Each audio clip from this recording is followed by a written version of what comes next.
Good evening, everyone. Good evening. Good evening. How are you all doing today? Um, Very well, thank you. You do very well. Okay, Victor, it's good to hear from you. And I want to hear from somebody else. Hi, Obami. How are you doing today? Hi, Obami, Daniel, Favor. How you guys doing today? I'm fine. Thank you. Good evening. Good evening. Marvin, Thanks a lot. I'm Wale. fine. Hey, good evening, Chief. Hey, big Good man, evening. how are I'm doing you? well, thank you. I'm Oh, that's cool. Oh, how are amazing. we doing today?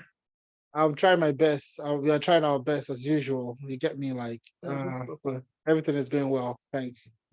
Hmm. All All right, right. thank you. We're still expecting quite a number of people, all right? And obviously today is a public holiday. Today's Monday. Obviously some people are just getting back from work in some other parts of the world because everybody, it's not a public holiday essentially everywhere across the world.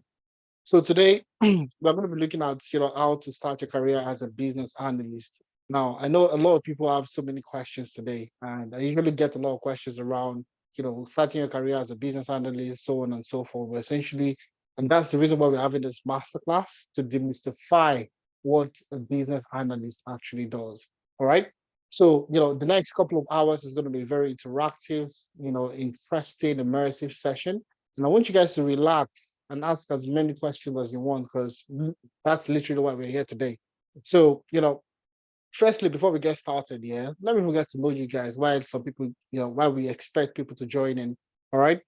So let me get to know where you're joining in from. Where you're joining in from. I know some people are in Cotonou at the moment. Some people are in France. I can see some people in Germany. Okay, let me see. Where are you guys joining in from at the moment? Yeah.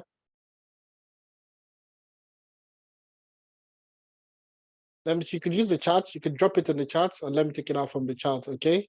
So I have Olubamidele Ogunleye from the UK. Fantastic. Glasgow, Scotland. My UK people in it. You get me in it. All right. I have my Canadian people here also. All right. Canada. We have Lagos. From Ghana, Rose, it's good to have you here. We have two people from Ghana now. From Sierra Leone, fantastic. It's good to have you here. Manchester, Usman, Kampala, Uganda, Nigeria. All right. So we see, this is the beauty of virtual training programs. Absolutely. The fact that you can be anywhere and you're training, you're learning from people also, across the world. All right. That's the beauty, really. All right. So people from the UK, people from Sierra Leone, Ghana, from Uganda, Canada, and so on and so forth. So that's what we're going to be we're just getting started. We're still expecting a multitude of people to join the session. So trust me, at least for every continent, we're going to have somebody from each continent as we go on. And I'm going to prove to you that we're going to have people from every continent on the session. But aside that, we're going to be focusing majorly on business analysis. Now, in order for us to get started, I usually ask this question, and I want to know how many of you have heard of Analytics before? So if it's your first time, put a no in the chat. If you've heard of Analytics before, all right, you can use a yes. You can use a yes in the chat. Just put a yes in the chat, and we'll take it off from there. So, Austin says no, they've not heard of Analytics. iPhone 2 says they've heard of Analytics. So it's 50-50 now. Let me get to see how many people have not heard of Analytics. And okay, no. So I want you guys, let's use the chat to interact more. Let's use the chat. Let's interact more in the chat. So it's 50-50. A lot of yeses, actually. That's fantastic. We're proud of ourselves right now. So we have a few no's in there. Definitely, we have some few no's. We have some newcomers. So we have some newcomers in the house. All right. So what we do, we have an usher. We have a virtual usher that's going to take you to a new room. Okay. We have made available, pounded yam, jollof rice, and Pepsi. Who is willing? Who is the first comer in the house that is willing to take pounded yam and small chops? Yeah. Anyways, we have a virtual usher that's going to take you down there.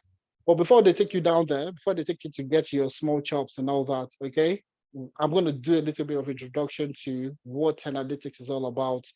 All right. All right, and your lie is good. It's all right. iPhone people are usually it's all right. It's usually like that. So to talk a little bit about analytics and what we do, all right. So some of you have heard of analytics, some of you have not heard of analytics. I need to introduce analytics to you. All right. So what we do at analytics is very, very simple. Okay. We are an educational technology firm. Okay. And the whole essence of existing is to bridge the gap to help more Africans to get into tech. all right, to get more Africans into tech across any region, across the world, essentially. All right. Now, whenever you get to hear people traveling out for the first time, what's the key thing they tell them? Learn a skill. They're going out of the country. They usually say this: learn a skill, even though it's hairdressing or it is tailoring or it's cut your hair, whatever the all right, whatever the part is, whatever the skill is, they tell you to learn a skill. All right. But now these people are actually very good. They actually say the truth, okay, to learn a skill. Or they don't tell you, the key skill to learn, it's not the hairdressing, it's not those kind of skills, it's not the hand skill, it's tech skills. All right. And one thing we've noticed over the years, personal experience and from experience across, across other industry experts, is that we don't have a lot of Africans in tech. And the reason why they are not in tech is because they feel like it's too difficult to learn. Okay, it's too difficult to transition. It's too difficult. Essentially, that's the majority of the there's a lot of confusion in what career paths they should take on and so on and so forth. And that's the reason why we started analytics to get more people into the tech environment using a tailored and structured approach to learning, whereby you have an expert that's going to be leading you, all right, and holding your hands and guiding you through the process of you getting your job, you getting your first job, like what we're doing today, business analysis, getting your first job as a business analyst. And there are so many opportunities in business analysis that people don't even know about. And those are the things that we're going to be discussing today. All right. So that's exactly what we do. So what we do is basically train people and get them transitioned into the tech career. So it might be business analysis, it might be data analytics, it might be data engineering, whatever the career paths that we have. We currently have 7 programs that we offer. And to be very fair, we've done fantastically well.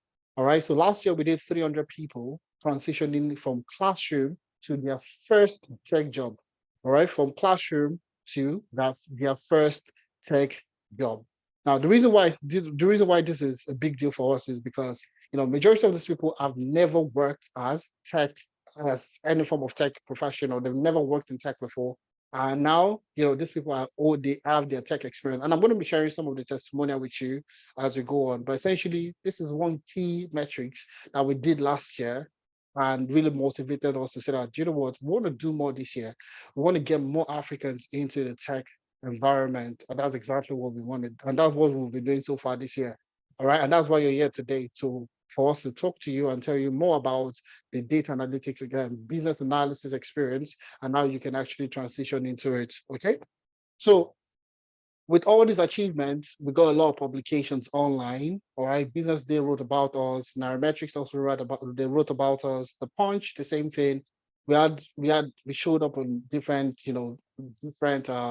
newsletters, Business Day and so on and so forth. And let's see what they said. One of them, Business Day, said analytics helps Africans across 4 continents land tech jobs. Okay, so that's what we do. All right, that's literally what we did last year. That you warranted all this, the articles about what we're doing and so on and so forth. And even PR Fire in the UK. All right, if you're based in the UK and you read a lot of articles, you would know about PR Fire. Also, a very big publication platform. Okay, and they wrote about how we are also getting Africans get tech jobs in Europe. So we have people joining from Germany, from France, from Italy, from different parts of Europe, and we're getting them their first job. Okay, and majorly Africans, because we don't have a lot of Africans in tech, and that's exactly what we are doing. Okay, so if you're in Canada, you're in the US, it's still the same thing. We're getting people into those roles across every region you find yourself. So that's exactly what we do. All right. So just to prove to the kind of activities that we run also. So we have data analytics hackathon that we run every year. So the last one that happened, okay, we had some of the top guys in the industry. So we have Mitchell Conway, who is currently the lead data scientist with Lloyds Bank in the UK. We had Sadiq Akintola also working with AI and smart analytics with Google. We have Sebastian Obeta, who is currently also one of the top AI researchers with Cambridge University in the UK, and also Olamide Jola Osho, also one of the top guys in Nigeria, is currently heading the data analytics and insight team with Weber Bank Nigeria. So we usually leverage people that have experience to hold your hands and guide you through your tech career, essentially. And that's what we are going to be doing today. So some of the people that have gone through analytics, they're currently working with this. Honestly speaking, to be honest, if I want to put all the logos in here, it's going to overflow. We'll probably be here for another 30 minutes. So I'll scan through all the organization. Trust me, this is just a sneak of the organizations these people are working in. All right. So that's exactly what we've done. Some of them are working with HSBC, Amazon, Conglomerate, Microsoft, Nestle, Unilever, and other firms in Nigeria also, or across Africa. So exactly what we're doing. So who is excited to be here? If you're excited to be here to hear about this and to hear about business analysis, let me see a yes in the chat. If you're excited to be here, let me see. Put a yes in the chat. Let me see those people are excited to learn about business analysis today. All right. Just 2-3 people. I want you guys to flood this place. You guys, yes, fantastic. Don't worry. After the session, you'll get the job as a business analyst. Trust me. All right. So anyways, to talk about what we're going to be doing today, we're going to get our hands practical. So majority of the time, everybody wants to know what a business analyst does. What does a business analyst, what do they do? All right. And that's what we're going to be discussing. We're going to be even going to not just theory, we're going to be doing a practical in class, and you get to see the real experience of what a business analyst actually does. All right. That's the beauty. All right. We're not teaching you theory. All right, because theory gets lost. Something will get lost in the wind somewhere. But this is a hands-on practical session. So you see, oh, this is what a business analyst actually does. And then, yeah, it's definitely going to interest you. And that's how you become a business analyst, okay? So the next thing is also, after learning the practical thing, the practical aspect, I'm going to discuss the pathway to becoming a business analyst. Plus, gaining that international work experience and getting those remote jobs. I'm going to be sharing some job sites you can actually get, remote jobs working as a business analyst, even if you're anywhere in Africa, you're in Ghana, Sierra Leone, Nigeria, and so on and so forth. Okay. Now, for people that wait to the end of the session, if you wait to the end of the session, I'm not going to say this loud so that everybody will not hear me. Okay. If you wait to the end of the session, I have a special offer for you. Okay. Special offer. This offer here is not for everybody. It's only for people that wait till the end of the session. All right. So if you wait till the end of the session, I have a special offer for you. Plus, you get to learn about data analytics growth internship program. Okay. So these are the things. This internship program is one of the key ingredients that gets people their international job, their remote jobs. And that's what we're going to be discussing if you wait till the end of the session. All right. Now, who are your facilitator? Who is this person that is speaking to you that has been rambling for the last almost 15 minutes? All right. I have someone that is unmuted himself, so I'm not sure who that is. I know a lot of people. Sorry, guys. I'm just going to mute everyone. I'm just going to mute everyone.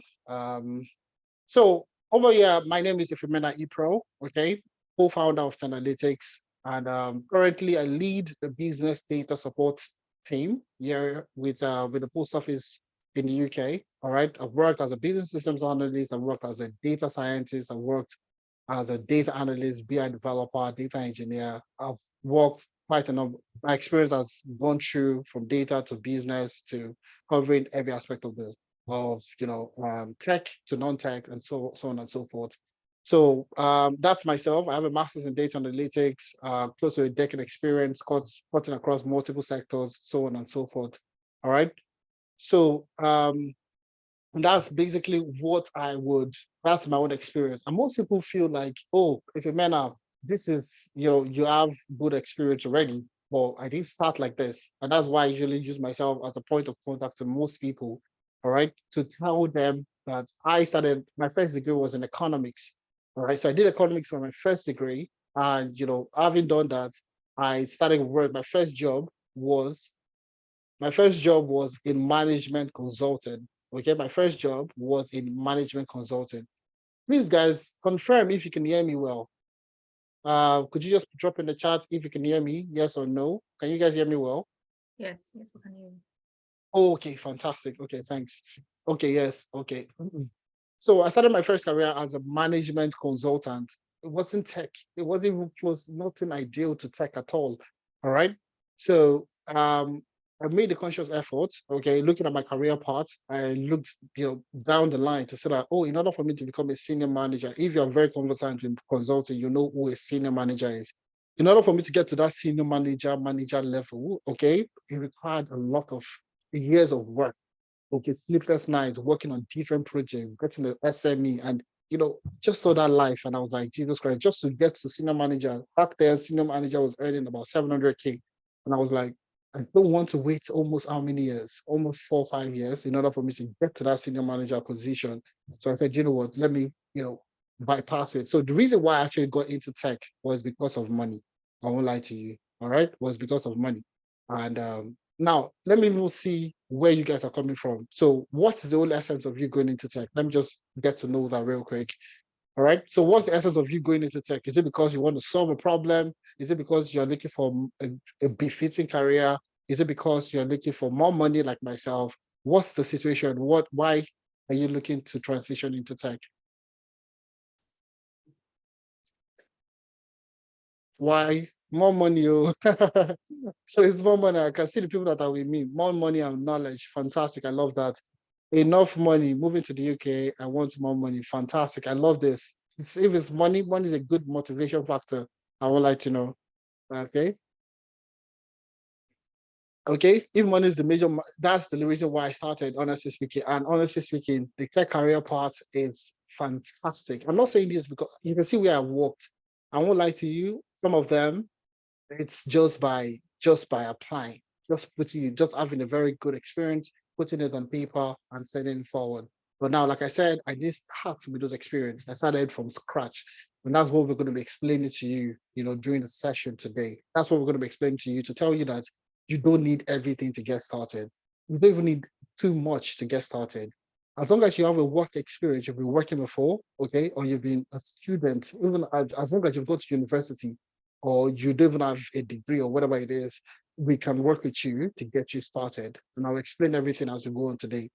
Now, the facilitator for today's session, I'm just going to be your humble host today, because if you hear from if a man who is the co-founder of Analytics, it will be too sweet. All right. So I'm bringing in another person that will make it sweeter. Okay. And that is Linda. All right. So Linda also, you can see from the start, she didn't start with the tech experience. All right. She started as a lecturer. Okay. She actually started as a lecturer. So you can see from lecturing, she was lecturing economics and econometrics, macroeconomics and econometrics. So I don't know. Don't look at this as if Linda did economics, Linda did macroeconomics and econometrics. So there's a tie between economics to become a business. No, it doesn't matter at all. But essentially, she's coming from a non-tech background. Okay, she's coming from a non-tech background, and she's able to, move from there to business development executive in the aviation sector. She moved from there to data analyst in oil and gas. Can you see the transitioning?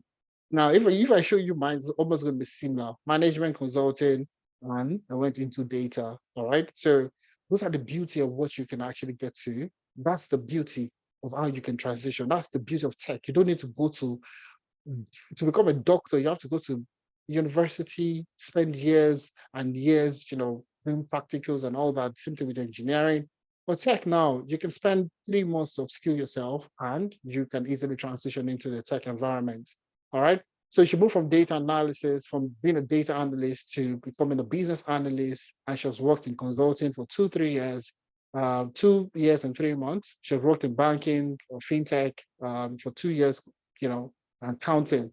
And she's currently going to resume an FMCG position very soon. So I'm going to I've done a little bit of introduction for Linda already. Okay. So I'm going to bring Linda on board to, tell you what does a business analyst does. What does a business analyst do? Okay. And, and walk you through a practical real life example of what a business analyst would do on a daily basis. And that's when you get to see that it's actually easy to become a business analyst. Trust me, all right? It's one of the easiest things you can do. If you have been an entrepreneur, you've worked in banking, you've worked in finance, you are literally going, you're in the right place. And I'll be showing you, we are going to be discussing how you can start your career as a business analyst. So I'm going to hand over to Linda. Linda, if you're here with me, can you say yeah, yeah? Yeah. All right, it's good to have you here. Yeah. So All Is it right. possible you to, Yeah, can I sure. turn I on your will. video? So, okay, Yeah, I so I will. can spotlight you for everyone. Okay. I don't know. Did I do well with your introduction? I'm not sure. Do you want to Perfect. introduce yourself? Perfect. I don't even know if I have to introduce myself anymore, but you did an amazing job on that. Oh, thank you. Thank Thank you. you. All right. Please, can anyone just confirm you can see my video? It's fine. Okay. All right. Good. All right. Good evening, everyone. Good evening. Yeah, so I will just give us a background of, I think he has already given us a background of my career journey, from when I started as a lecturer to where I am. So there are some things that obviously he didn't say, which I just want to, quickly speak to briefly for, let's say, 3 minutes. Yes, so my main motivation was money. Yeah, so yeah, I'll be very frank. My main motivation was money. Yeah, so when I concluded my master's degree in economics, I did lecturing, for 1 year. I got a lecturing job in Ghana and I did lecturing for a year. Coming back to Nigeria, I got another lecturing job in Abia State. And I think when I lost the motivation was when we attended a lecturing meeting, a group of lecturers. So I think it's an annual meeting usually held at, I think within the first quarter or second quarter, I can't remember vividly. But getting there, the whole aura, the place was just, I don't want to use a very negative word, but I was just imagining myself, being in this space for a very long time. And I had conversations with some of the professors, some of the associate professors, some that have been lecturers for years. And I hear what they're earning. I just had to advise myself that no, I don't think there is a career prospect for me. And that was how I switched. I turned out the offer I got was a private university. So I turned down the offer and I took an oil and gas offer just as a customer service rep. So it was a total career change for me. Briefly, I knew that I loved everything around data right from school. And that was why I always picked courses, very practical course, statistics, econometrics. So I knew I was definitely going to find myself there. And one of the places you usually start when you want to learn something is going online to get different training. So I was very keen on, I'm very keen on getting one-on-one training, being in a classroom, having a facilitator that I'll be able to ask questions. I feel it's just easier to transition that way than picking one of these readily available online courses. I just feel like I don't have someone one-on-one to speak to. So most of the trainings that I had in the course of my career transition were trainings that I had one-on-one facilitator. I don't know if you understand what I'm trying to say. So either a physical training or a virtual training, but I was in the classroom with a facilitator, and I think it really did help me. So yeah, today I'm a business analyst. Currently I'm a team lead, but I'll be resigning soon, and that's why you're seeing resuming in a different sector, in a few weeks time. Yeah. So I'll definitely tell you that this is an interesting career path. There is money and there are opportunities. Yeah. So when you look at my CV moving around, sometimes the opportunities come and I don't even apply for it. They just reach out to me on LinkedIn. I go for 1 or 2 interviews and then you're seeing the offer is just too amazing to resist. You have nothing else you don't know what to say, that just is Too okay. juicy, yeah? Exactly, too juicy to resist. That's the word. Yeah. Yeah, exactly. So there are a lot of opportunities, and trust me, you don't need technical skills to excel in this role.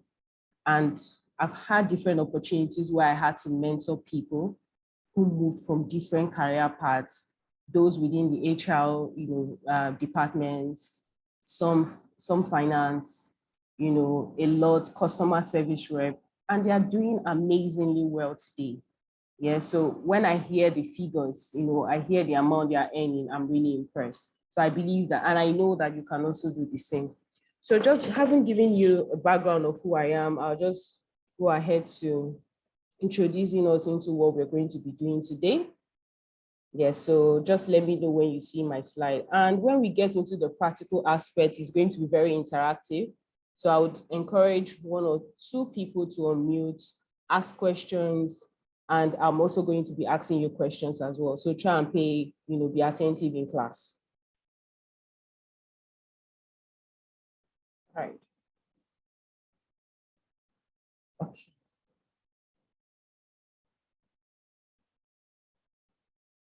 Let me know when you see my screen. Yes, we can see your screen. All right. All right, so I usually like to explain to people that there are diverse, profiles within the business analyst realm.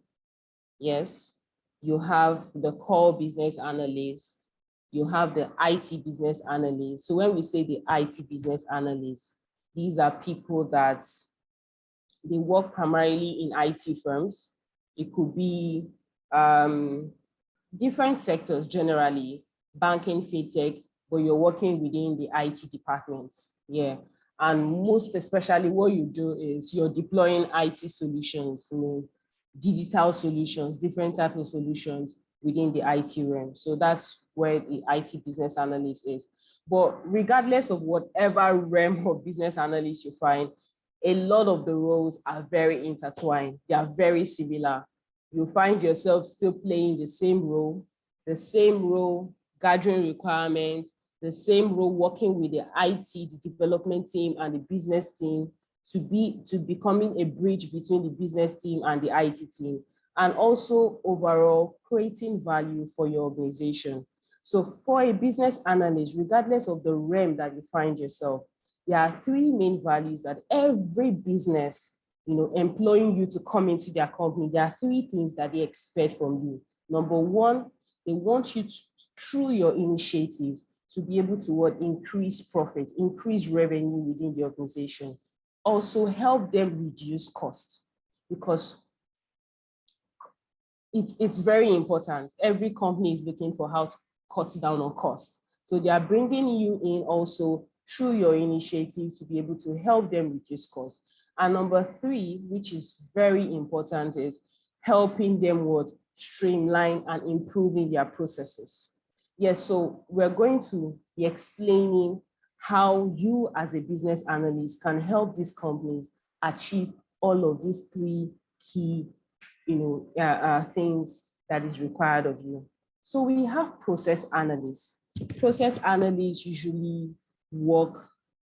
they are more focused on processes within the organization. So when I say processes, let me just explain it in a very layman terms. Now, if I pick someone in class, maybe Adewolu Busayo or Aleken, and I ask him, please walk me through your processes from the time you wake up from your bed till the time you get to your office.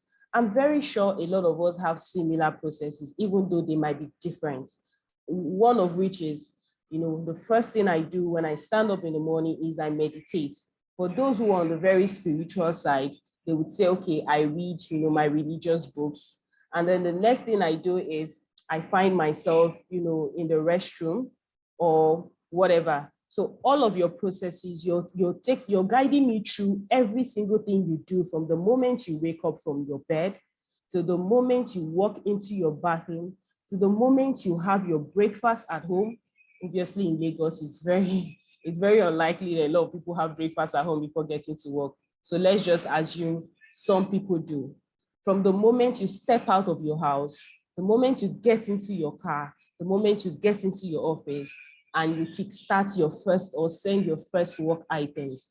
So if I'm to tell each and every one of us, maybe 1 or 2 people to walk me through the processes from the time they wake up to the time they get into the office, a lot of the processes might be very similar, but they'll be different. Now, in looking at some of the processes, someone within the team can say, oh, hi, Adewale, why are you spending so much time, in the bathroom? Why do you spend so much time meditating? Why not, redirect some of your time into doing other productive things? Do you get? So when you are able to outline all of your processes, in outlining your processes, you get to what?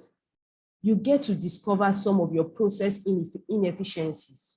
So that is what we are going to be taking you through, using process mapping to identify process inefficiency. So this is me just giving you a very practical, example of what each and every one of us go through. Do you know that sometimes even when you sit down and outline all your processes from the first step to the last step to when you get to your office, there are a lot of things that you can discover where, we are discovering a lot of waste. I'm wasting too much time doing this. Probably you might even discover you're wasting too much time, pressing your phone in the morning or looking at going on social media. Instead of going on social media, I can use that same time to actually read a book. So these are some of the things when it comes to being a process analyst, companies bring you in to look at their processes and how they can become better. Now, a functional analyst, business architect, system analyst, I'll just speak on the system analyst because I'm actually a system analyst. So for system analysts, who we are is we come into an organization and we analyze internal and external systems. So when you're saying internal system, an example of an internal system are systems that you use within an organization for business operations. External systems as systems that are interfacing with clients. So for banking solutions now, if I'm to ask anybody, what are some of the examples of external systems? You're definitely going to be mentioning your mobile banking apps. If, for instance, you're using GT, Stanbic, all these your mobile banking apps, these are external solutions because you are not a Stanbic worker, but you are using an app created by Stanbic. So that is an external solution. But if you're working in Stanbic, for instance, maybe one of their HR solutions, and you are within an HR department, some of the solutions you use for leave management, onboarding, these are internal solutions because they are not interfacing with your external clients. It is just used within the organization. So you being a system analyst, when you come in there, you are coming to analyze you're coming to analyze internal and external systems. Now, overall, regardless of whatever diverse role that you play, when you come in as a business analyst, you're going to be working on a lot of projects. There are 3 main projects you're going to be working on. Very likely you're going to be meeting 2. Very unlikely you'll be meeting 1. The very likely one you're going to be meeting is enhancements. You'll be working on a lot of enhancements. Whether you're enhancing the processes or you're enhancing systems, these are all enhancements. And then you'll also be working on new projects, new systems, new projects. So there's business analysis is very interesting. Trust me, I have told the different career paths, and since I stepped into becoming a business analyst, I haven't looked back because it requires very non-technical skill. It just requires you to be able to have an amazing communication skill. Do you know how I call business analysts? When I'm speaking to all my students, I say that we are mothers because you are the bridge between the business and the development team. Everyone is speaking to you, everyone on the team. So when I mean everyone, you have developers, you work with developers, you're working with QAs, you're working with system administrators. And then from the business side, you are working with CEOs, you're working with people at the top. I tell people that with business analysis, you can get to the 16th floor very easy. I find myself interacting with CEOs that other career paths would not have gotten me there because you're sitting with CEOs and you're gathering requirements from them. That is the amazing part of your role. Most times the developers never even get there. You are the face. You are more like the influencer in the organization. So you are the face that everyone reaches for every single thing. So that is how important your role is. So feel free to just unmute and ask me questions. Like I said, I would want this to be very interactive. The next thing I would like to talk about is, to talk about the tools that you need to succeed in this career as a business analyst. Number one, the very key tool is you need a collaboration tool, very important. So for collaboration tools, you might get into an establishment. Every company has already got their own different types of collaboration tools, yeah? Teams, whatever you use, Slack, all of those things, yeah? So collaboration tools.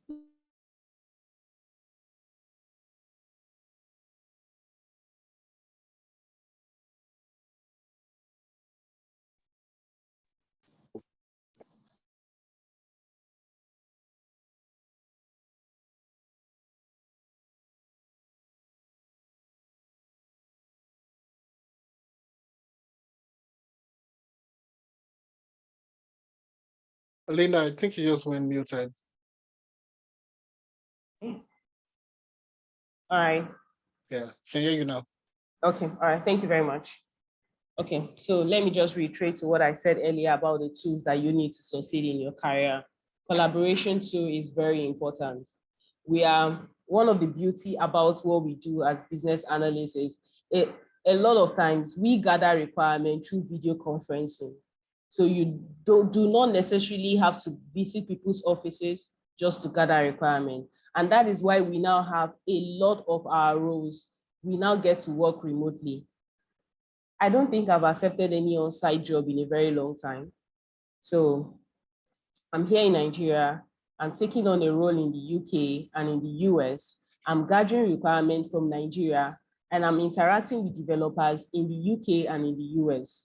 All these things are possible through video conferencing. And that's the beauty of our job. I think the only time I've ever had to gather requirements, so when I say gather requirements, I wouldn't want to assume everyone knows. So gathering requirements is, a business comes to you and say, oh, hi, Adeju. For so long, we have been doing a lot of manual processes. Maybe, for instance, you sell coffee. Yeah, let's give an example. You sell coffee and you have just, the means of selling coffee to your clients is only on site. So when I mean on site, I'm trying to say that they have to physically visit your store just to buy coffee. And Adewole happened to be the manager. He comes to Adejun, who is a business analyst, to say, I'm getting really frustrated here. There are too many people in the store trying to get coffee. My staff are already getting overwhelmed. What do I do? And then Adewole and Adejun start working through the process of, understanding what the problems are, what are the possible proposed solutions, what are the things, what are the functional requirements that can fit into the proposed solution. So one of the first things that Adejun will think about, or Samuel will think about as a business analyst, is why not we create a site, an e-commerce site, where people could actually order for coffee online. So, and also for those who come into the store, we could create a system to make them order for their coffee before they get into the store. And then the next thing he will say is, okay, what if everyone orders coffee at the same time? It still does not solve the problem. Then Samuel says, oh no, we can create a logic in the system to say only 5 people can pick 9 a.m. Once 5 people have picked 9 a.m., it closes. The other available time will be displayed for you. And we know coffee, usually it's taken in the morning. So you could have a time, fixed from 5 a.m. till, 10 a.m., 11 a.m. for those who still want to take very late coffee. Yeah, so at every point in time, you ask yourself, based on the interactions between Busayo and Samuel, ask yourself, how many people can we have, in that shop at the same time? And they will say, okay, we can accommodate 30 people at the same time and the staff will not be overwhelmed. Okay, so let's put a time logic. Once 30 people have picked 9 a.m., nobody else can pick 9 a.m. So at every point in time, you have already created a system, or you could say, okay, if 30 people can be allowed in the shop, let's create space for 20 people. Because one thing you should understand is that not a lot of people will still use your site. So many people, you will still have walking customers. So you need to be able to create some sort of an allowance for walking customers. That is what I mean by when I say we are gathering requirements. So we are trying to establish what the problem is. We are trying to come up with possible solutions. And one of the solutions that we came up with is to build an e-commerce site where customers could go in and order coffee. Now, in gathering requirements, there will be a lot of words, communication, and there are different skills, different techniques you can use in gathering requirement. One of the most common techniques is interviewing. Busayo and Samuel sit down together, they schedule a meeting, and they are having communication. They are interacting, they are sharing ideas. All of these things are possible through collaboration tools. Like I said, the world is now becoming a global village where I do not have to travel. I am picking up, currently, I'm resuming a new firm, the FMCG, and I'm going to be handling the South African branch. Barely will I ever travel to South Africa, but I'm going to be handling all their needs. So how is this possible? It's only possible through what? Through having what? Collaboration tools. So we have use case modeling as well. That's a very tool, which is the UML. All of these things you will not be getting in the masterclass, but you're going to be getting in the full course of the training. And trust me, once you're able to get very used to all of these tools, I see no reason why you should not immediately pick on a role. Immediately you should pick on a role. I've had so many students who, call me and we are going through one-on-one interview sessions and they are giving me very positive feedback. So once you've been able to go through all of this training, you should be able to pick up a role immediately. So for use case modeling, it's usually around UML diagrams. So UML diagrams, usually, I use UML diagrams whenever I'm building, a system that has too many use cases. So for instance, if I'm building an HR platform, I can tell that amongst 58 people that are here, probably if I'm not exaggerating, you have like 10% of people who work within the HR department. And I'm very sure that a lot of you know your tools. So most companies these days do not do all their HR activities manually. They have a system in place that handles so many use cases. So when I mean use cases, a typical use case in an HR system would be onboarding. Yeah, a tool that can handle onboarding, a tool that can handle leave management, a tool that can handle appraisals. These are all the use cases that fall within HR. So if I'm building a typical HR system, I know I built a payroll system, when I was working with a bank, and I built it for Sierra Leone. I am my development team. So in that particular project, I used UML diagrams because I just want to capture, there are too many use cases that we are capturing in the system. And so for such projects, using a use case modeling tool is most appropriate. So I will try as much as possible to give you very practical examples. These slides will be shared, but please just pay attention. And I will try not to, to be too technical in the things that I say. SWOT analysis as well is definitely in our curriculum. And these are all the things that you're going to be taught. A lot of people in marketing obviously would have gone through SWOT analysis, yeah? So it's just a case of understanding the strengths, the weakness, opportunities. All of these things are going to also be taught. Now for data visualization too, definitely your Power BI and your SQL, very important. Yeah, I know so many times I have people who reach up to me. I think the last mentorship class that I held, one of the students said to me that, hi, I don't think I really enjoy doing SQL. Is that going to pose a factor for me in excelling in this career path? I said, it's a big no. I have worked on several projects. Trust me, if I show you my portfolio, you'll be amazed in a very short time how I've worked on projects, probably because I've moved around, a lot. So I've worked on projects and barely have I used SQL or Power BI. A lot of the tools that I use are mostly process mapping tools, collaboration tools, requirements management tools. So yes, you can excel in this role, but that does not mean that, okay, you should not understand, how to use these tools. I barely ever use SQL, but I've had to work on a project where, I had to spool records from an SQL server. So all of these things, they come handy.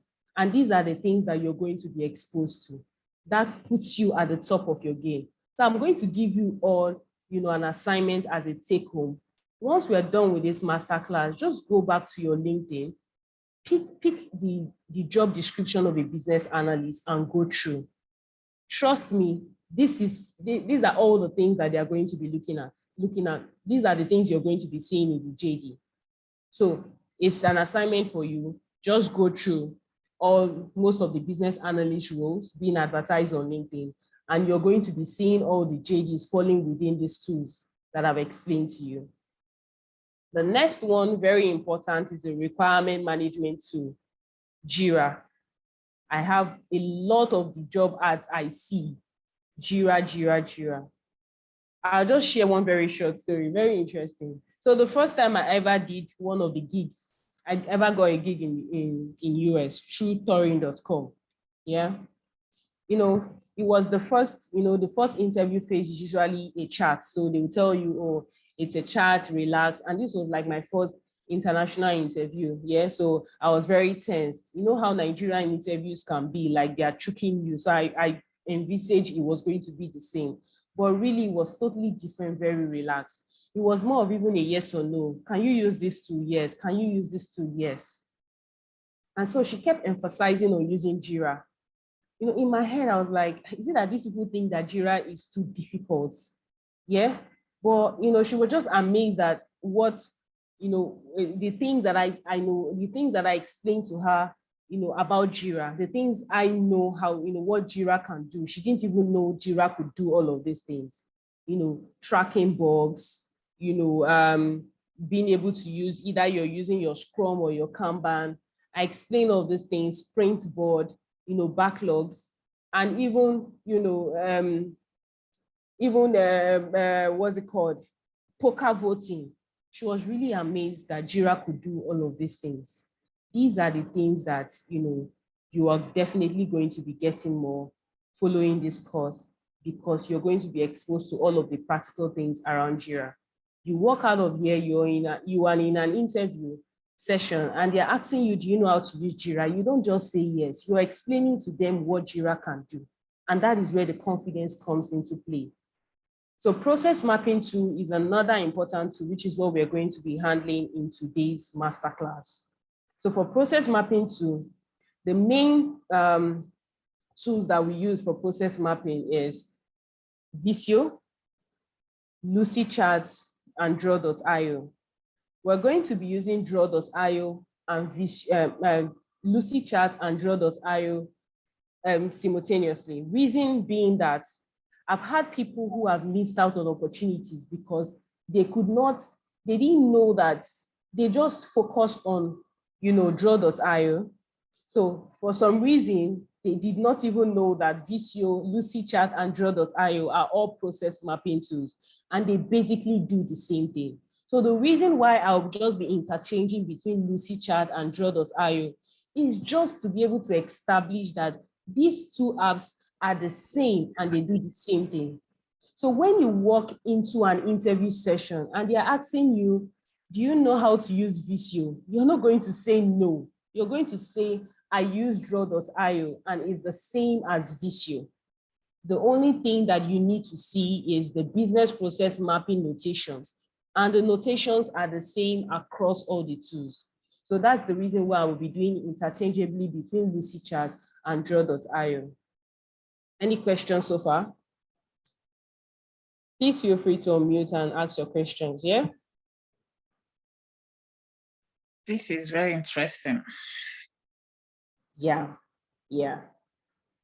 All right. So my career journey, I really don't think I need to talk about it. Everyone has already given us an idea of my career journey. It might look like I do walk around a bit, yeah, but I would say that I think I have the edge in terms of domain knowledge. Thankfully, I would say that, I know most of the use cases around lending because I've been able to work on a lot of loan applications. And for banking, digital banking solutions as well. Consulting, I've had to, work with businesses one-on-one.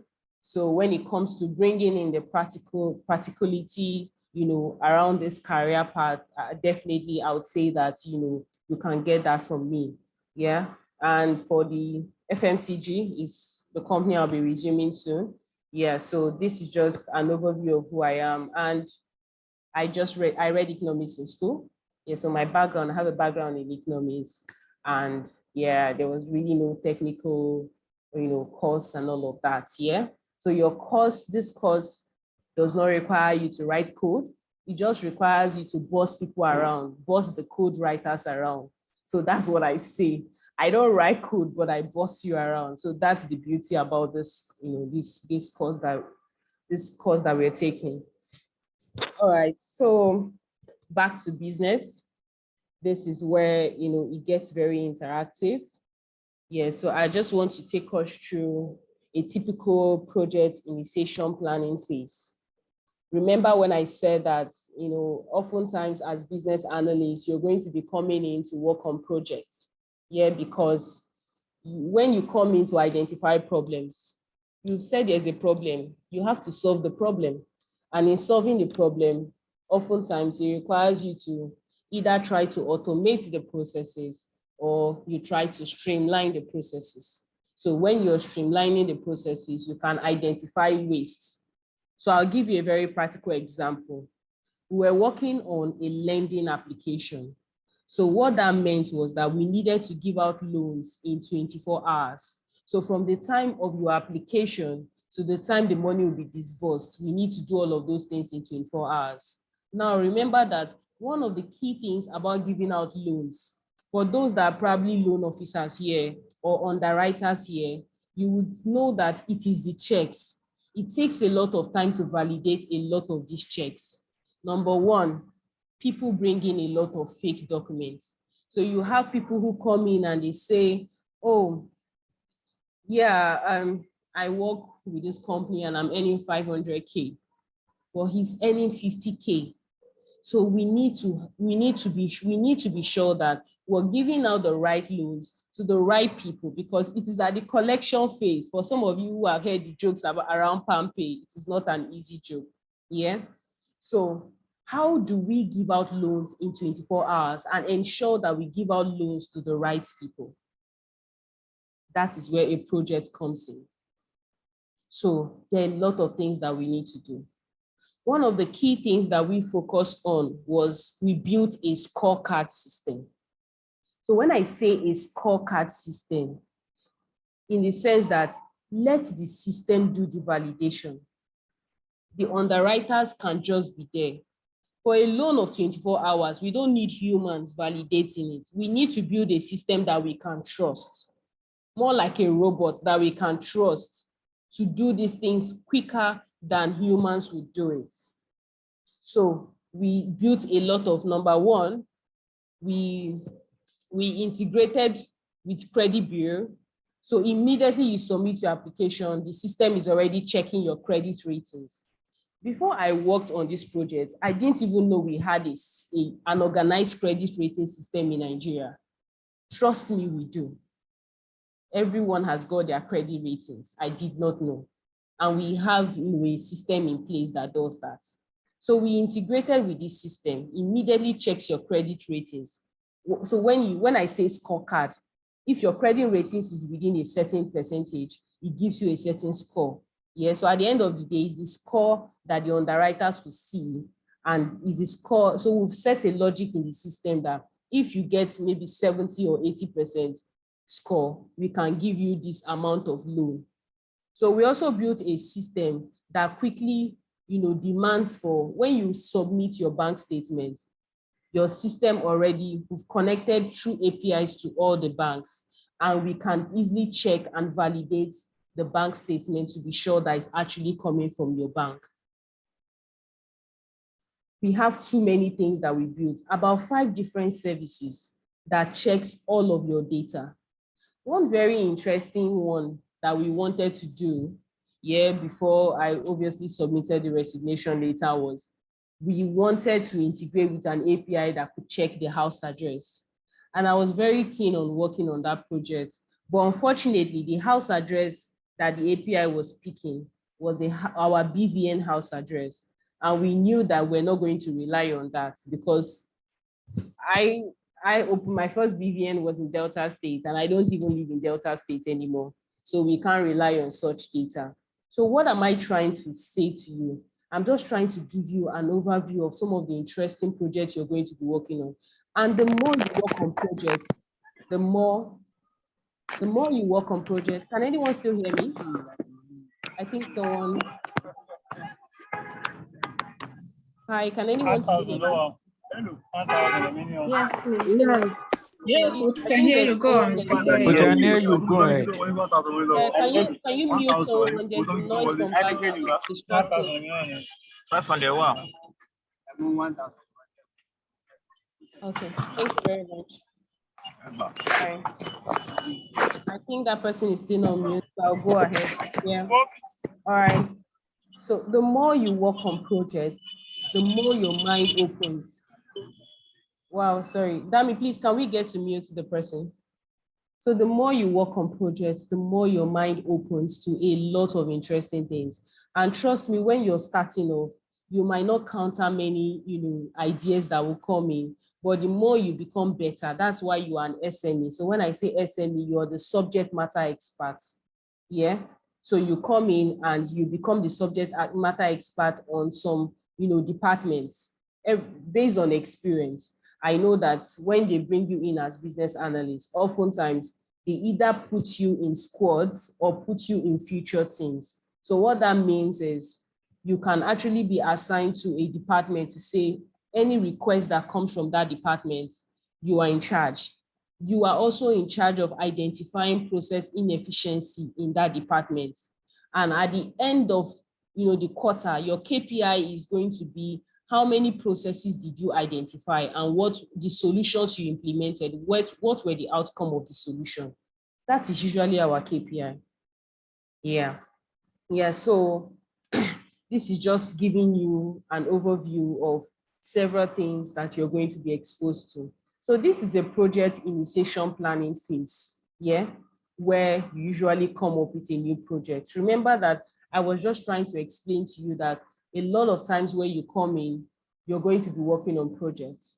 So the project could be drawing up process, efficiency, identifying waste in processes, so many things. Now, one of the things that we identified waste in that particular, process was what? We needed to eliminate the underwriters from the 24 hours loan, because it was highly impossible to give out a loan in 24 hours and have underwriters being the decision-making body. It was highly impossible. We needed to build a scorecard system that we could trust, because human factors comes into play. Number one, what if someone apply for a loan at 10 p.m. and you have the underwriters who are on night shifts, who probably might even just ignore the loan, or probably somebody was working on a loan and she or she went on leave without even reassigning the loan. Many factors can come into play when humans are handling activities. And so if we're going to have a name for ourselves, if we're going to build a niche for ourselves of saying we are giving out this huge amount of loan in 24 hours, then we need to build a system that can work. And building that system, one of the things that we identified was building a scorecard. And so for a scorecard, it became a project, because that was the problem that we identified.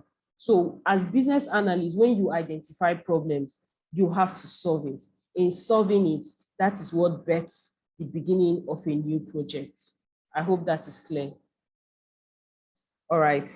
So as a business analyst, these are the 3 things you're definitely going to be doing: analyzing data, mapping out processes, developing recommendations for changes that can improve efficiency, reduce costs, or increase profits. Sorry.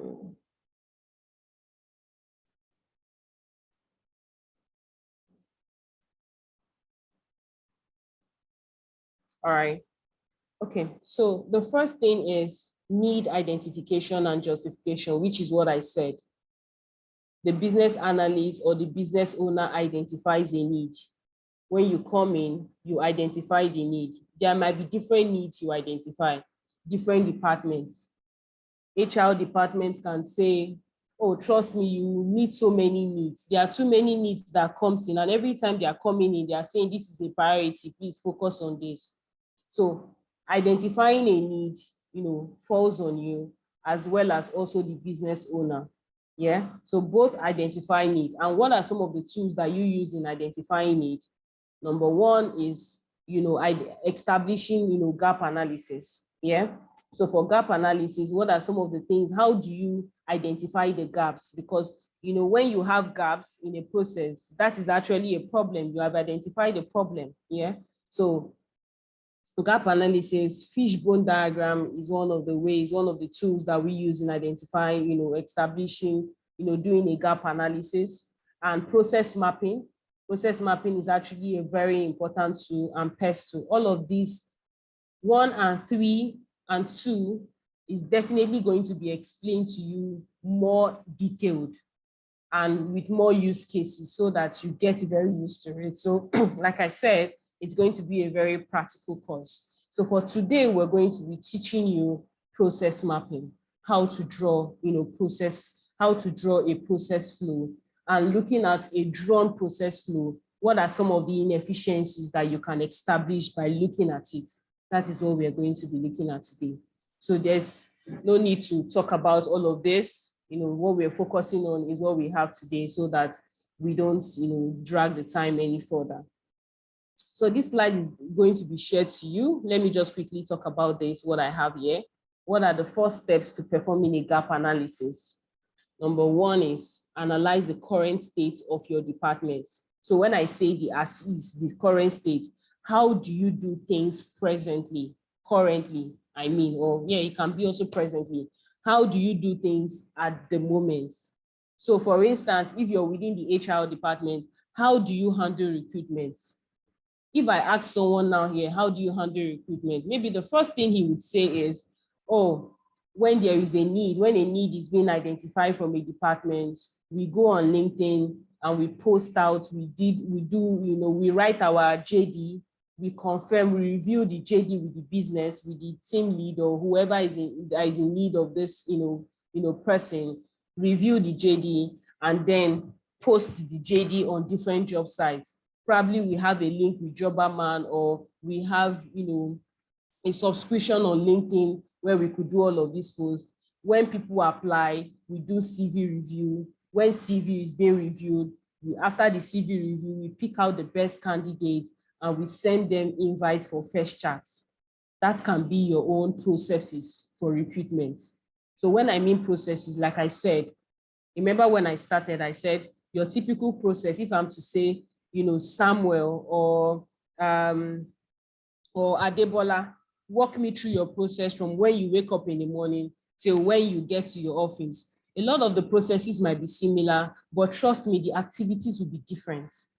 Some might even spend time on their phone. Some will never even pick their phone until they get to their office. So everyone has got their own processes from when they wake up till they get to their office. Same as HR processes. Every company has got their different and diverse HR processes. So in analyzing the current state of your department, how do your department currently operate? That is what we are saying. The second is identifying the ideal future state. So when you have looked at the current state, what are some of the gaps that you identified? What are some of the problems that you identified? How can we solve these problems? That is you moving to a future state, a to-be state, an ideal state. the state that you want. Yeah. All right. So identifying the gaps, which is what I've already explained, and then you create and implement a plan to bridge the gap. So in trying to create and implement a plan to bridge the gap, that is when what comes along in full-blown projects. So remember I said that when a need is identified, it's what leads to what the birth of a new initiative or a new project. All right. So we're going to be looking at, like I said, process mapping. You can't look at the process mapping without understanding what the process mapping symbols are. So please pay very close attention because we are going to be going right now into our case study after looking at this. So I want you to, because I'm going to be asking questions, yeah? So I'll make sure that at least I have your names displayed on the side of my screen so that I'll be asking you questions. Based on the case study, what is the icon I should pick? Those are the questions I'll be asking. So please pay keen attention to, you know, what I have displayed and what I'm going to be explaining. So for the process mapping symbols, we have the start events. So the start event usually triggers the process. Yeah. So when you say a start event, for instance, you know, when I tell you to explain the processes from when you wake up till you get to your office. So your start event will be what? You wake up, yeah? So that will be your start event because if you don't wake up, you cannot start that process, yeah? So for instance, now when I spoke about recruitment, who can tell me what the start event is for recruitment? Can anyone help? Unmute and speak up. Hello, can you hear me? Yes, I can hear you clearly. Okay, I believe the start event for recruitment should be first and foremost identifying the need in a Perfect. particular That's a business department. analyst talking. That's a business analyst talking. What do you do currently? I work in a microfinance institution. Okay, all right.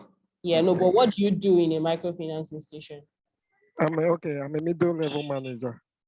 Okay. All right. Well, you're already a business analyst. So yeah, he's very right. Identifying the need. So when the recruitment need, that is what starts the process. Because I mean, if we don't need to fill a position in a department, we don't need to initiate a recruitment process. Is that correct? All right. Thank you very much for that. Now, the next symbol is the activity, the step, and the task. Yeah. So the task and activity is the unit of work denoting the job to be performed. So one of the things, the rule for writing your activity, step, or task is you must write it in an, like, it should be written in an action word. So it should be written as a verb. So you must write your activity as a verb. That is the rule for writing an activity because it's an activity, it's an action. So it has to be, you can't write it as a noun, it has to be a verb. So when I mean a verb is, pick item, what are some of the distinct? Initiate, things that are, what verbs are now, yes? So we all know what verbs are. I'm sure when we draw a process map, we know what it means. So it should be an activity that is denoting an action. So it's denoting you're doing something. So it should not be written as a noun. It should be written, as a verb. So that's one of the things. And number 2 rule, which is very important, which I've learned over time, is don't have too many words in your activity task. So I don't need you to come and write story for me. I need you to just pick out the salient points and kickstart into it, yeah? So by the time a developer or whoever is picking up your process map, they should not need to waste too much time to understand what you're trying to say. Yeah, it should be something that's so easy for them to be able to pick up. So I don't need you to spend too much time, giving me this thing. For instance, cancel order, check the order. These are very small. I don't need more than 3 words. At most, it shouldn't go beyond 4. That's if you cannot even slice it or break it down. So those are the 2 rules for identifying, for writing your activity and step that is very important. Another thing I'd like to explain is your sequence flow. Sequence flow is very important, your arrow. It defines the execution of order of activity. So when you're moving from one step to the other, what connects it is the arrow. So if you are moving from, the time you wake up to brush your teeth, what connects wake up and brush your teeth is this arrow here, the sequence flow. So it defines the execution of what activities. Now we have gateway. They call it the gateway or the decision point. This is actually very important. When we get into the very practical, it becomes very easier, but I need to explain this. So gateway, it indicates a sequence in the process in which the process participants, chooses only one option, yes or no, true or false. An example of a gateway would be, let's say, let's say we have a business rule. So when I say a business rule, there are two different types of business rule. Please pay attention. I'm not trying to put many things in your head. We'll be giving you the slides, makes it very easier. And also when you go through the training as well, everything now becomes very easier for you. So business rule, we have two types of business rule. We have, regulatory rules. An example of a regulatory rule, which a lot of, if we have probably Nigerians on the call and also other nationals, mostly our regulatory rules, especially on the financial sector, comes from what? Your Apex Bank. So Apex Bank in our own, in Nigeria here will be what? CBN. So there's a rule that came up last year, December, I think around November or so, that you're not supposed to withdraw more than 20,000 naira, in a day. Now, bringing out such rules, it's easier when you bring out the rules. How do you expect those rules to work? It can only work if you implement those rules in your system. If you implement those rules in your system, implement a logic that when you take 20,000 in an ATM with your card, the next time you go back to take 20,000, it tells you have exceeded your limits. Is that correct? So that's an example of a regulatory business rule. Now we have another one, which is called, procedural business rule, which is what? Inherent within an organization. So this is the business rule that guides the activities within an organization. A very typical example would be, I'm trying to think of one at the top of my head. Okay, let's say you are working with the procurement department and you are going in there you want to buy and you want to refill an item that is no longer in the store, and you are now seeking for approval, right? Now there might be a process or a procedural business rule in your organization that says any amount above 100K should go to your senior manager, but any amount below 100K can go to your direct supervisor.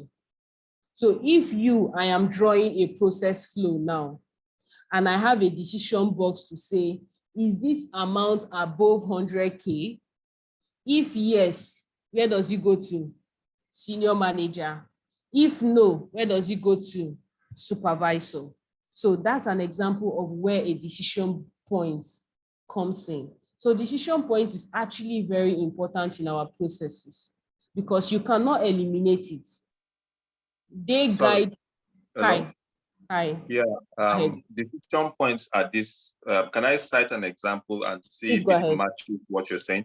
Okay. Like if you are opening an account, for instance, there's going to be an option whether you're opening it with a BVN or without BVN. It's a yes or no. Then you proceed to the next step, isn't it? That's the kind of, does it fit what you're saying? But if it's with a BVN, where does it move to?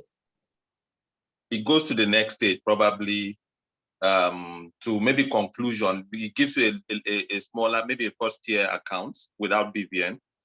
Okay, so then if it's without a BVN, it gives you, let's say one can be a tier 1 and then the other one is tier 2. Yeah, that's a decision point. Good. But in such instant, yeah, that's a decision point. So if it's a without a BVN, okay, so what you can have in your decision board is this application with a BVN.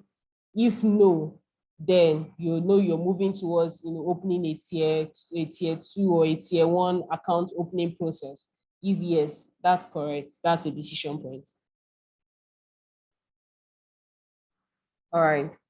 Does anyone want to validate their understanding of a decision point by asking any question? Can I move ahead? Yes, go ahead. I think All right. it's understandable. Go ahead. All right. Okay then. Okay, so we have two main types of.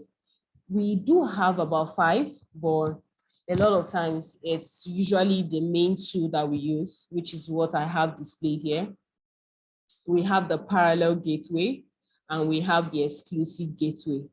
So the exclusive gateway is the same as this one that I explained. You can see where I have either without an X or an X. It's the same thing. Both of them are actually explaining exclusive. So you know how in school we explain mutually exclusive. So you can only pick one. So if it's a no, this is what happened. If it's a yes, this is what happened. So that's what we explained earlier for this. Now for this parallel gateway, is actually the opposite. Is it the opposite? Well, not really. For parallel gateway is used to the P tags that are activated simultaneously. So for tags that you do simultaneously before you move to the next process step, you use a what? A parallel gateway. Who can think of any tags that you do simultaneously? Can think of any example? So maybe you're making a decision and you have to now make those decisions simultaneously. Let's say, for instance, someone has applied for, is he a loan or something? You have to notify the customer. At the same time, you need to also, send or process the loan. I'm really I don't have anything at the top of my head, but I'm really trying to explain. I try as much as possible to explain everything with examples.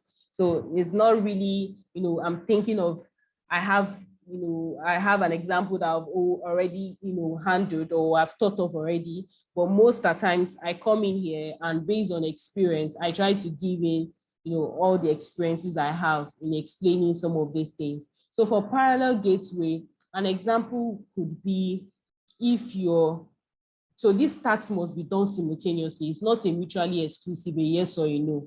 These 2 things must be done before you move to the next stage. So let's say in a case where someone loan has been approved and you have to inform the customer by email, and you also have to send, the code number to a manager. So these 2 tasks must be completed before you move to the next process step. So that's what a parallel gateway with a plus sign, that's what it means. Any question? All right, so message flow. I'm going to explain this because we're going to be using this as well. So message flow usually symbolizes, information flow from organizational boundaries. So I'll give you an example. Let's say you are working on, processes, and these are two, a boundary. When we say a boundary, for instance, let's say I'm working on a project for Ministry of Planning and Budgets, Lagos State. Yeah, so that means Ministry of Planning and Budget is a boundary. Yeah.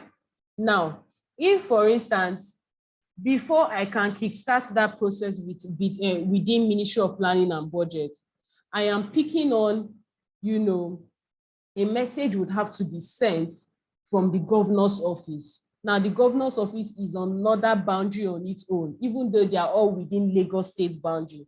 These are different offices. There's the office of the governor and there is Ministry of Planning and Budget, as a ministry. So let's say before I can initiate one of the tasks within Ministry of Planning and Budget, a message has to be sent from the governor's office. So that is where we use these dotted lines. It means that a message is coming from a different boundary. It is not coming from within that boundary. Hi guys, did I do a good job in explaining this? Is anyone confused? It's clear. It's clear. I'm going to go by what just one person said and move ahead. Yeah. Like I said, this is your class. At every time you get your opportunity to be in sessions like this, please feel free to ask questions. Trust me, I don't want to sound too very motivational, but a lot can really happen. I look back at, everything that has happened to me. I look back at my bank accounts and I'm really wondering how I've been able to do a lot in a very short time. So trust me, you can make so many changes by just, being in a 30-minute session or by just making one decision. A lot can change. I remember the first time I really wanted to take, I took a fiscal class, a data analysis course. I actually saw them on LinkedIn and I applied. And really that period, I was really broke. I will not even lie. I applied and it was a Saturday and Sunday class. I can clearly remember leaving church very early and rushing there. Looking back, I would say that that's just one of the best decisions I've made. Because even with the offer that I just accepted, the FMCG offer, like if I tell people how much it is, people are really amazed that people can earn like this in Nigeria. That is where, just making one decision can actually take you from, not to be too proud. I hear some of the amount people are earning and I'm wondering, why are you doing this to people? So I guess it's just coming from, okay, being in the IT space and seeing what people earn. So yeah, you're in this class. I know that you might be distracted with family and everything. Just try and really shun people for just few minutes. Nobody is going to die. Just focus on the class and trust me, these few minutes of what we're going to spend here can really be a turning factor for a lot of people. Yeah. So when I feel that you don't ask questions, there are just two things. Either I'm very good, which I don't try to say that I'm very good, or you're not paying attention. So I don't know which one to choose because I've been hearing just one female voice and I think like two male voice. So please just pay attention because we are about moving into the practical course. So it's very important that you pick out things from there. All right, so we have received tax. Yeah, so I'll try not to spend too much time here because we're going to be doing the practical anyways. Yeah, so for received tax, when it comes to tax, there are different types of tax. So when you're dealing on manual tax, you need to indicate that this is a manual tax. Remember that the reason why you do process mapping is to what? Identify processing efficiencies. So if you're having manual tax, please indicate it that is a manual tax because there might be need to digitalize or automate that process or digitalize the process. Yes, so always indicate the different type of tax. For instance, you can see the box with the hand. When you see the box with the hand, it means it's a what? A manual tax. When you see the box with a message, it means you're receiving tax. So at every point in time, when it comes to process mapping tools, it is called business process mapping notation 2.0. What it means is that if Busayo, you're drawing a process map for me, as a business analyst, I should be able to understand what you have said or what message you're passing across through the notations you have chosen. You cannot be telling me a manual task and you have a script icon on the activity box. You are passing a different message entirely to me. So when we say a modified language, we're trying to say that it should be such that every one of us as development team should be able to understand what processes we are displaying. Yeah. For instance, people who speak Swahili, they understand themselves. Yeah. So that is the same way. This is our language. When I pick your process map, I should be able to understand what you're passing across to me. If you're putting a message flow, you're not putting if I see a dotted sign, I already know that you're telling me that this message is coming from a different boundary. It is not within the boundary. Are we clear? All right. Okay, so this is the case study that we're going to be looking at. I hope this is bold enough.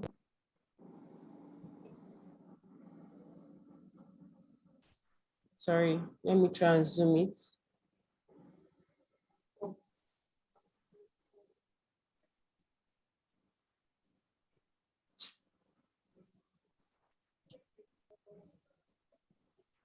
Okay, just hide all these things. Okay.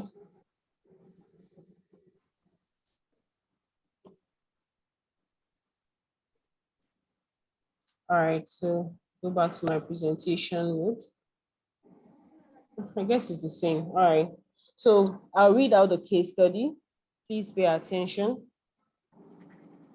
You have been assigned as a business analyst for an online cosmetic company.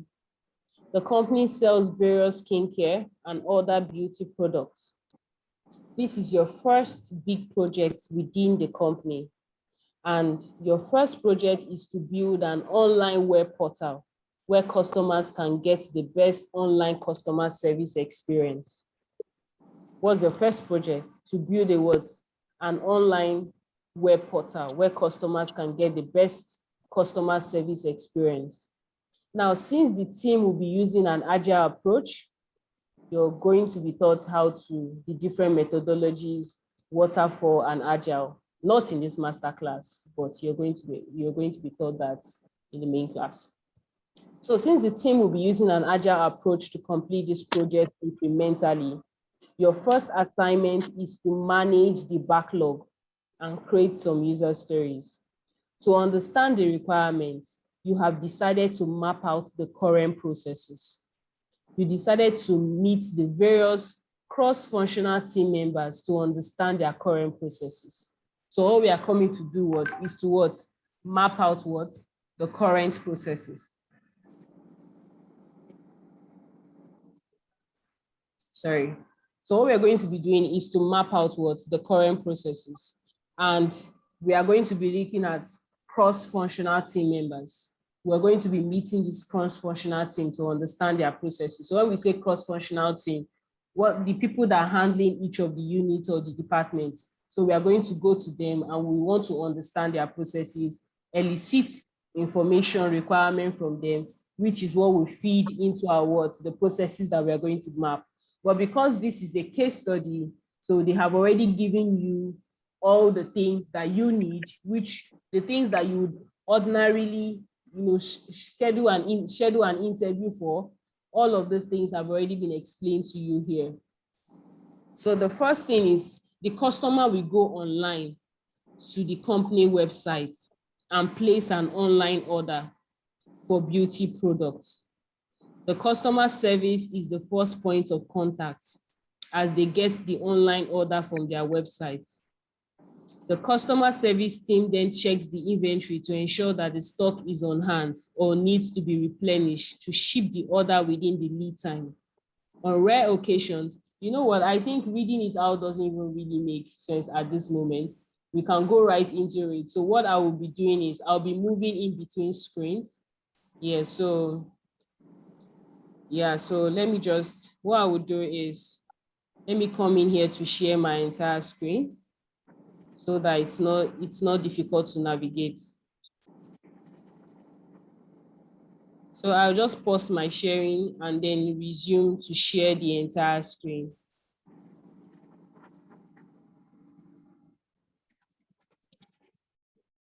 Okay, so new share.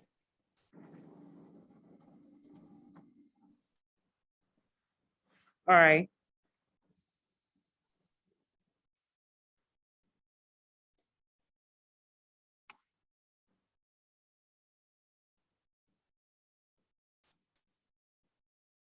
Okay, so first of all, we go to draw.io.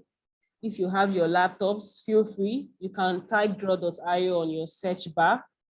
Yes, and it will come up. You can pick the first search appearing on your screen. So it will redirect you to either using your Google account to sign in. So you can go ahead to link your Google account. I already did this. That's why I'm being redirected directly to this screen. So if you have your laptop, feel free to join the practical session. Yeah. All right. So like I said earlier, that I'm going to be going in between draw.io and LucyChat so that we don't fall into that danger of saying, oh, in an interview session, I don't know how to use Visio. You know how to use it. Yeah. As long as you have used draw.io, you know how to use it. hide it. There's a hide video panel.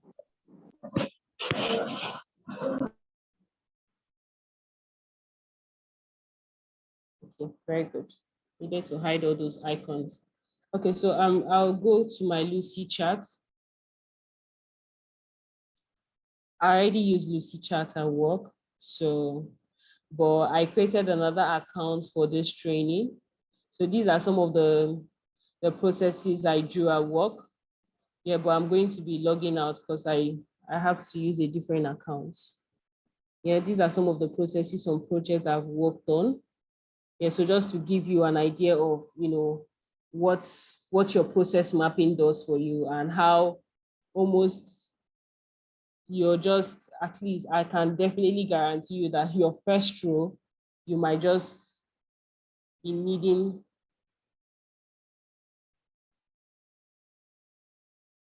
So,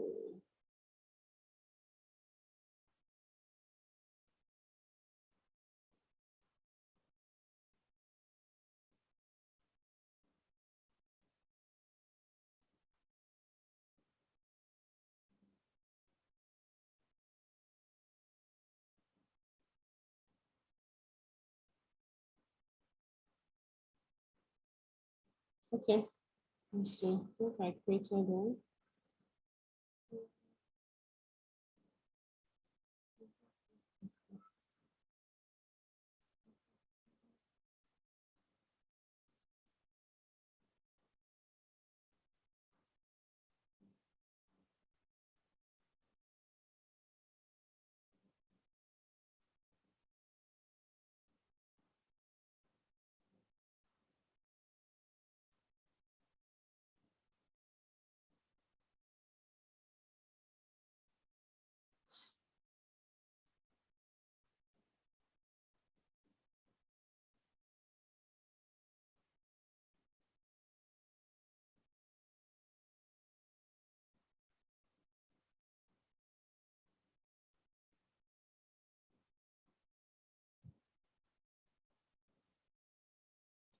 Okay, so briefly for 5 minutes, yeah, I want us to just explore all the icons that we have already seen, yeah, to see here. Okay, so you can come in here and add several pages. You can see this is Lucy chart, right? Go to draw.io. Is it looking different? This is draw.io, yeah? I don't have Visio at the moment. I just have an online Visio. I don't have a desktop Visio. I would have shown you. So you see that all of these things are the same. So please don't go telling people that you don't know how to use Lucy Chat. Yeah? All right, you can see I'm adding the same pages here, the same way I come in here to add the same pages. These are all, their screens are just very alike, right? So, okay, I think I've added too many pages. You can use this now. All right, so the first thing is we have, when it comes to drawing activity diagrams, yeah, oftentimes we either use a flow chart or we use, you know, for cross-functional, for project that requires us to capture cross-functional teams, we have to use swim lane. So let me just show you what a flow chart looks like. Let me just show you what a flow chart looks like.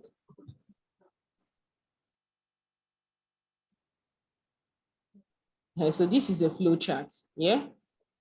It's just a linear flow, yeah? It's a linear flow, yeah? So now let's show you what a cross-functional or a swim lane diagram looks like. That you call it cross-functional, you call it swim lane. So you can see for swim lanes, it's not, that's not even here, exactly. You can see for swim lanes, you have your actors captured. So these are your cross-functional team. That's why they call it either cross-functional or swim lane diagrams. So in the case of this particular study, for this particular study, they said you have decided to meet the various cross-functional team members to understand the current processes. So what this means is that we are going to be what? Using what? Swim lane diagrams, right? All right. So we go to draw.io. Now, one thing that I used to do when I was starting off that I didn't know what the icons were. You can just, when you just take your cursor here, it tells you what the icons are. Or if you are still not sure of what it is, if you have trust issues like me, you can just go in here and type your swim lanes. Yeah. So when you type your swim lane, it gives you the different swim lane. So do you want to use a horizontal swim lane or you want to use a vertical swim lane? It's all your choice. Yeah. So I just love to use I like to use horizontal, swim lanes. And even the swim lanes, you can see different pool. So you can have your pool at the edge. You can have your pool here. So you can have your pool in the middle as well. Yeah, so we can go with this. This is vertical. Let's go with horizontal. So all you need to do is just to drag and drop. Yeah? You're dragging and you're dropping. This is Lucy chart. Yeah? This is draw.io. We go towards Lucy chart. Same thing I'm going to be doing. Yeah? You can see your swim lane here. Yeah? You can still go in and type on your search bar. This is your search bar. You can pick it from here. Since I've seen it here, I can just pick it. Let me close this. What I would do, what did I do for the draw.io? Who can remember what I did? Hello, guys. You clicked and dragged it. You picked and you dragged it. Exactly. So I'm dragging this again. Is it not the same? I dragged, right? Yeah. Exactly. Yes. Exactly. So I'm just trying to tell you that these are all process mapping tools. Their screens are the same. The notations are obviously the same. That one you cannot, because the whole idea of having this is to have a unified notation such that when you're describing a particular process, I should be able to tell what you're describing. Yeah. All right. So now let's go for, what's the first one for this? Let's go back to the slides. We have, this is the question. This is too expanded. This is the question, yeah? It says create a swim lane diagram for each of the actors involved in the online ordering process. The first one is the customer. The second one is the customer service team. The last one is the what? Warehouse team. Now, we are creating a website. This is a customer. This is a customer service team. Yeah, this is a warehouse team. When you're creating a website, you go in, let's leave out the question and just brainstorm together. Let's do a bit of ideation together, yeah? So when you go and click on a website and you order things, when you click submit, do you know where your order goes to? Not really. No. Not really, No, right? we don't know. Exactly. To the warehouse. Exactly. No, please. You're now trying to you're trying to play a smart one on us. We don't know where it goes to. We just know that we've clicked an order. Yeah. Oftentimes we are looking forward to an email notification to say that your order has been successful or it's been processed. Yeah. Right. But we don't know who it goes to. So what I'm trying to establish here is that it means that there are two different boundaries here. There is an external system and there is an internal system. So the external system is what we use to do the order, but there's an internal system that processes our order. So these are two different boundaries. That's what I'm trying to say here. Is this clear? Can I go over again? Yeah, it's clear. All right. It's clear, very, very clear. Okay. All right. It's clear. Okay, so I was trying to, I don't know why I moved it.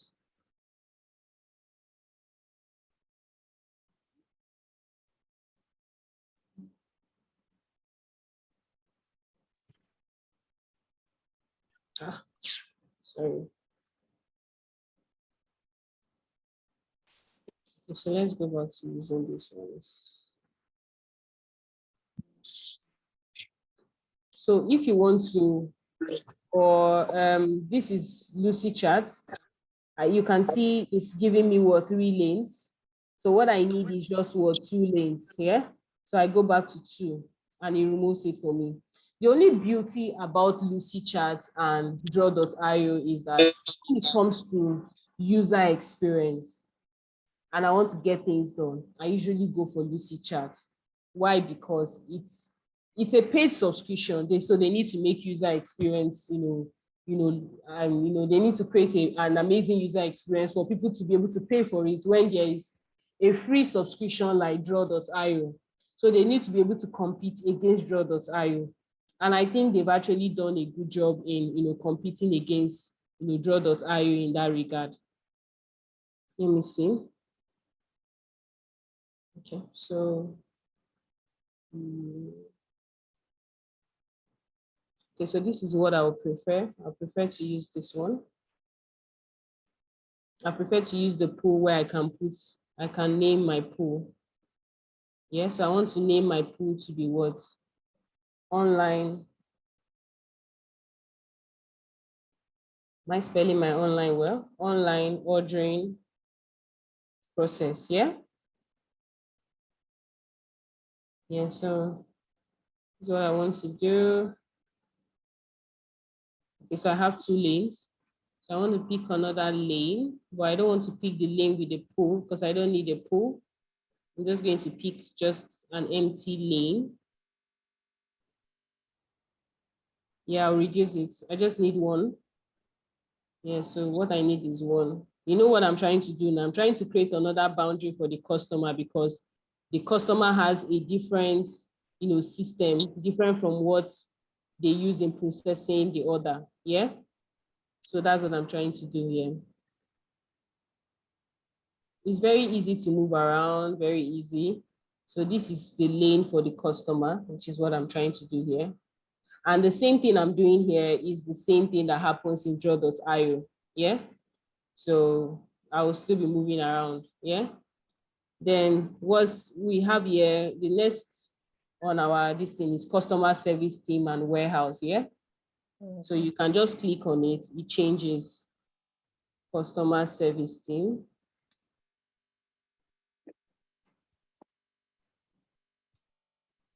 And the warehouse team, yeah.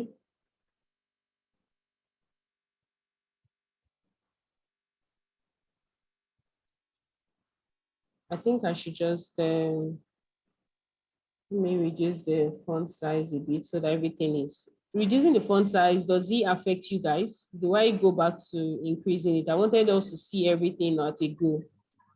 What do you think? It's fine, yeah? Yeah, we can manage. Fine, it's fine, Okay, it's so fine. let me just do a bit small. Sorry, this is too much.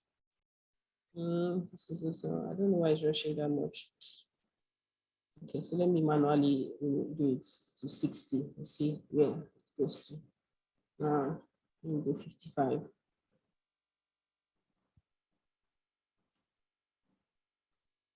Okay, I think we'll make do with this. Well, at this point, I think I can only do, okay, let's see, I think we can still see it. Yeah, all right.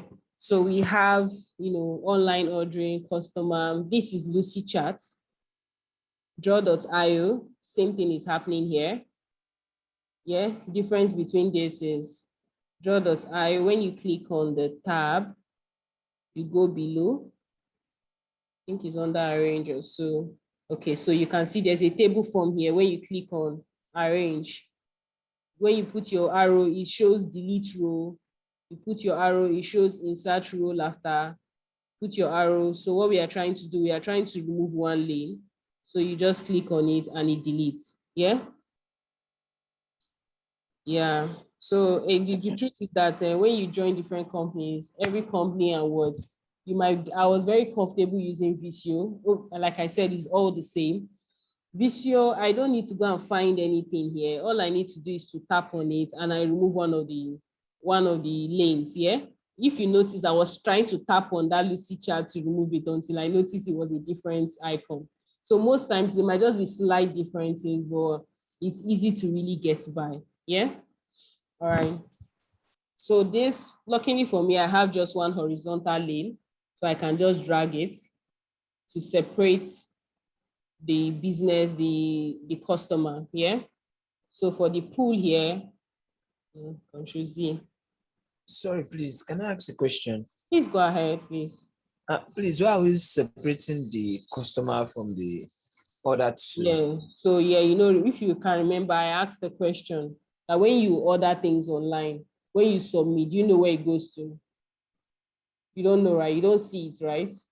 Yes, I You remember get that. you might just get an email notification. Yeah. So what that Yes. means is that we are dealing with two systems here.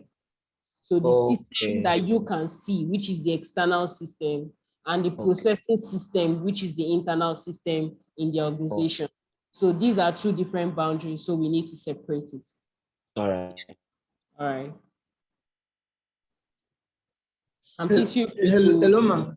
Please, sorry, ma'am. Linda, just call me Linda, please. Okay, Linda, please, Yes, please. I'm so sorry. I want to take you back a bit. Oh, please don't be sorry. Feel free to take me back. I love questions. Okay. Why do you use slim lane? Is there a particular reason for using that? But I know that we also have flow chart and others that you can use. Yeah, so yeah, thank you very much for that question. For flow charts, yeah. So let's go back to showing you what a flow chart is, yeah. Yeah. We have flow charts. So you can see this is what the flow chart looks like. It's a linear process step, yeah. You can't tell who is doing what activity here, yeah.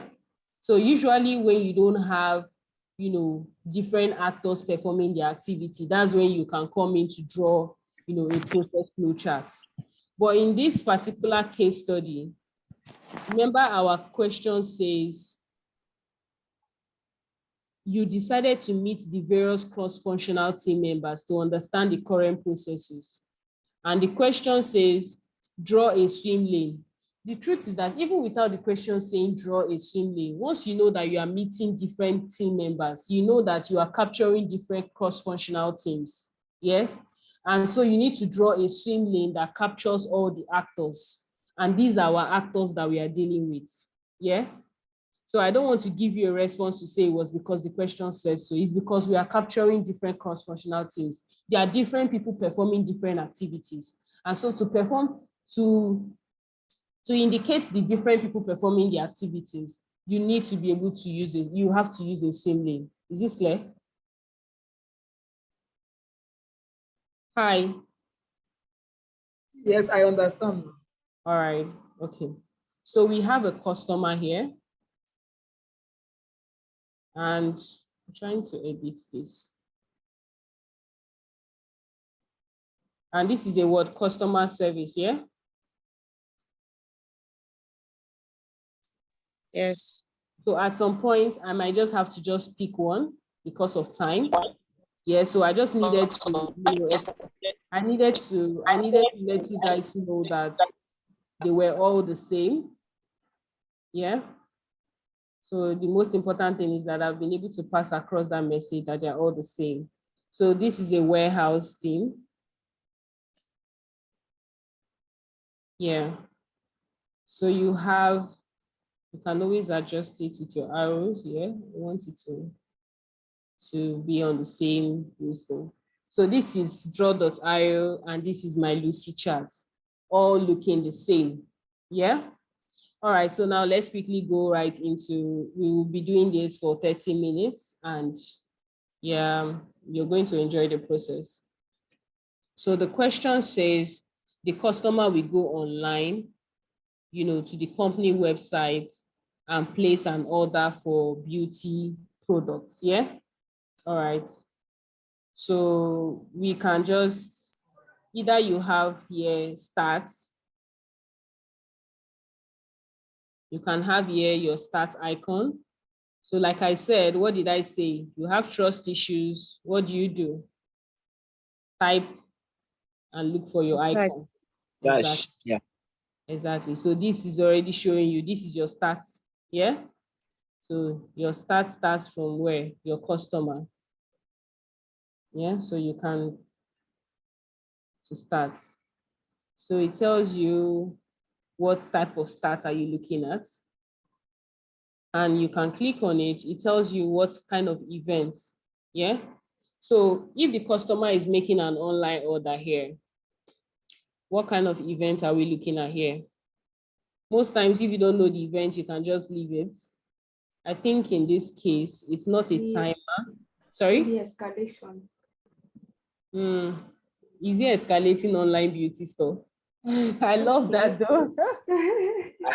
I guess that Eh? Sorry? it's signal. Could be like network kind of. Sorry? A signal. I think we should choose message.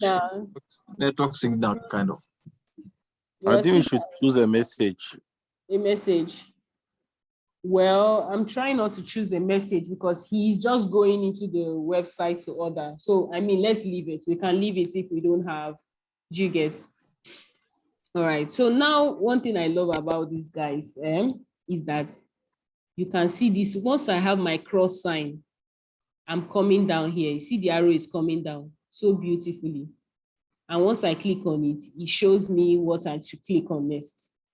Yeah. So if I go back to, let's go back to my slides. It says that the customer will go to the website and place an online order for beauty products. The customer service is the first point of contact as they get online orders from their websites. So they will receive the orders, right? So if they are receiving orders, what do we use? I think we need to use like a message, something to say they are receiving. You can use this. A delivery van or something.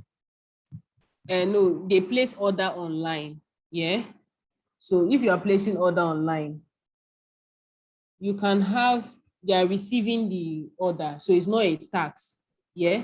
You could have That should it. be like a notification. Send an acknowledgement. Yeah, it's a notification. So we could have a message here. So let me change it. Let me see if I can change it. I don't need this ones. Okay, so let me just remove it. Let me type message.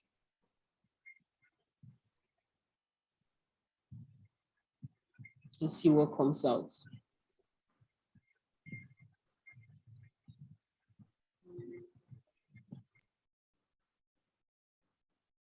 This is not what I'm looking for. Try notification and see. Okay, so let's even do stats. Do you get? We can still use the stats. Okay, you mean try notification? Let's see. I think the stats icon can give us, a message thing.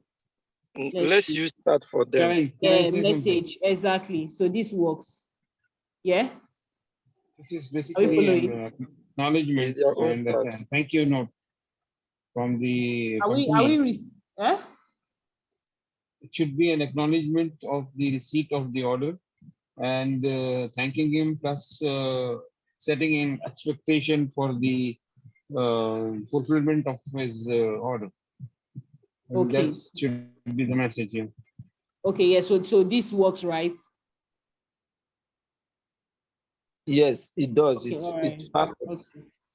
Okay, so I'm even trying to expand this. Okay, so let me see. I'm trying to receive online order. So then let me just remove from customer. That's already too many. Remember I said I'm trying to break my own rule, which is not to have too much, I mean, the fact that we have swim lane already tells us where the order is coming from, yeah? So we don't need to say from customer. So this is Lucy chart. Now let's go to draw.io. User experience is just what makes it different. After this, I will stop going back and forth so that we can end the class. I'm sure a lot of us already have things to do tomorrow. We all need to go to work. Holidays are over.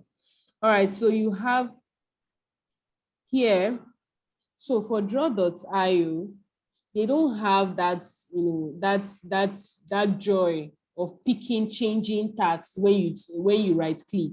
Yeah, they don't do that. Every of their things are separate icons. So when you come in here, for instance, this is a separate icon, yeah? So now that I'm talking about receiving tags, for instance, is a separate icon. I don't have that user experience of coming here to when I right click or when I come to this side, I can change, the different activity, just like I have with Lucy Chat. You can see here, I can change the event type, escalation, conditional. I can't do that. So for draw.io, every of its icon is a standalone.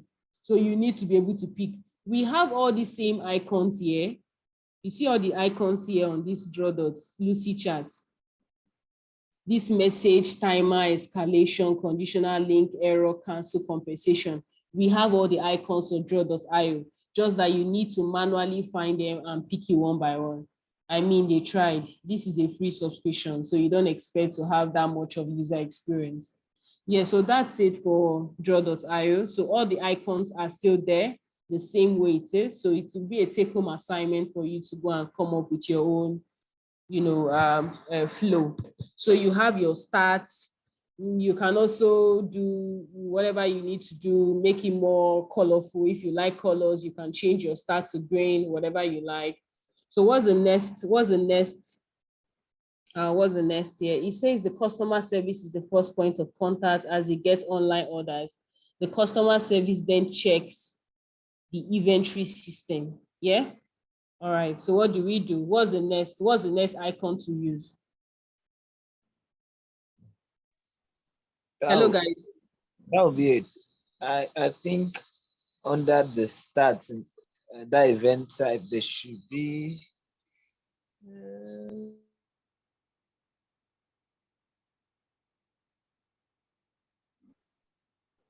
guys, what's the next icon? Rectangular button, the tax. Yes, that's a rectangular box. Yeah. Thank you. All right. So what did they say? He say what? Check what? Okay. I'm also looking at it as well here. Check inventory system. Yes.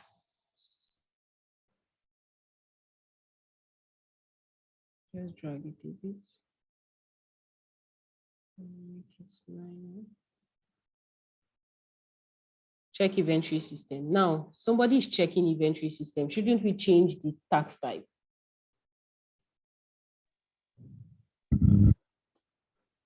Definitely, we should. Exactly. So it's the user that is checking it, right? So this become a user check inventory system. Is anyone disputing this? No. All right. Okay. So the next thing that happens is the customer team checks the inventory system, to ensure that the stock is on hand or needs to be replenished to ship.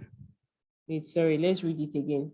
So the customer service department is the first point of contact as they get online orders from their websites. We've already drawn that. The customer service then checks the inventory system to ensure that the stock is on hand or needs to be replenished to ship the order within the lead time. So there should be some sort of, he's checking whether, so he's saying that he checks to ensure that the stock is on hand. So that means there's a possibility that the stock is not, available. Yeah. So that means there's a point of decision that comes into play here. Is that correct? Yes or no? Yes. All right. So we come in here. So what are we using here as a point of decision? That same box we do, the rectangular box. No. Who can help us? Diamond. Thank you. Diamond, that parallel this thing. I love this session. Guys are encouraging me. Yeah. All right. So you remember I said that for exclusive, you can either leave it, that, or you can put an X in it. Yeah. For exclusive. So what are we doing now? What are we checking here? If it's available or if it needs to be shipped. Sorry? I want to know if the stock is available. Okay. Okay, now So we can say it's stock available. Can I come into your forward, please? Stock availability. Better put stock availability. No, normally your decision should be a question, because it's a yes or a no, or it's you are making a decision. So you should first ask a question before a decision can be made. Yeah. Starting with if. If stock is available, yes, Stock is okay, that's still available. it's still the same. If you say is stock available, if stock is available, well, I think it's still the same message. What do you think? Is stock available? No, actually Stock here available. what he's trying to do is, excuse me, hello? Yeah, I can hear Can I you. comment Please go here? ahead. Yes, please go ahead. If he's checking the inventory, then that means that the inventory system does not have the reorder level fulfilled. Okay. So here we are identify a gap in another system, in another Thank you process. very much. Thank you. I mean, he's already identifying gaps already. So you see, if we don't have all these things detailed, we don't know these icons, we might be drawing process flows and we'll be missing out on gaps. So I mean, thank you very much. And what's your name? He has already identified that why should we be manually checking, the system? So this is already a gap. Yeah. So these are some of the reasons why, or the main reasons actually why we come up with process flow. We haven't even gone into it and he's already identified gaps. So is stock available? If no,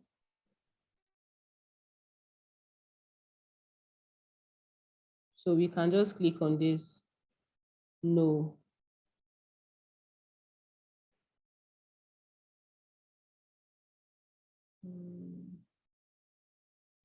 So,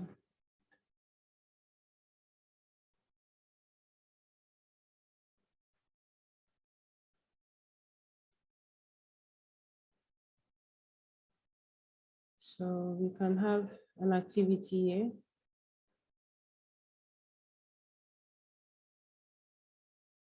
If no, cancel order. Bring it down so that it doesn't touch. It's not outside the boundary.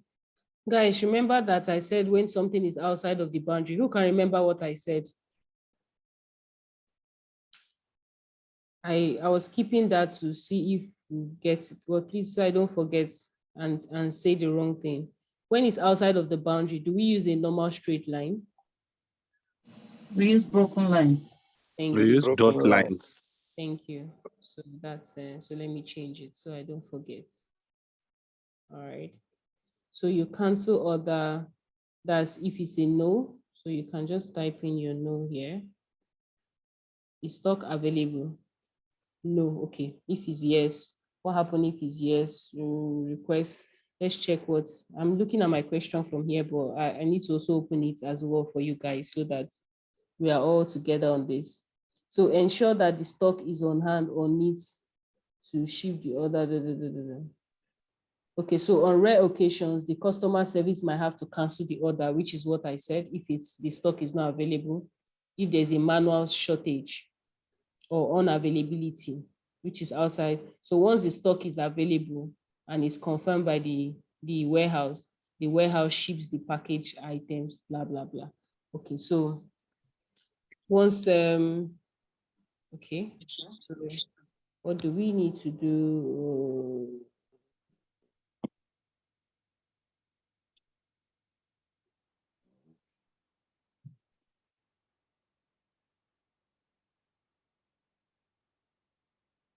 Okay, so if it's available, it has to be confirmed by the warehouse team. So we need to tell the warehouse team to check. We need to request the warehouse team to check. Just as a second confirmation, yeah?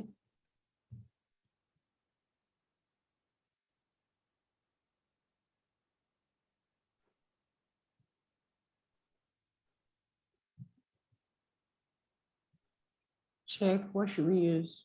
Check stock availability, yeah?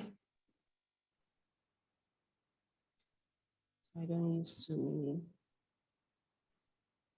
This is a yes. If it is available. So he's just confirming, he's just checking. And what is he also doing? This thing as well, he's the one canceling.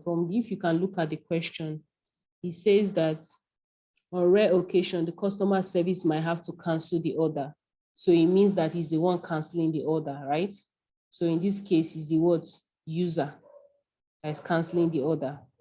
And also, if you also read what they said here, yes, I mean, if you guys also had it, it would have also been nice to, but you can go through and that will also be very clear to you as well.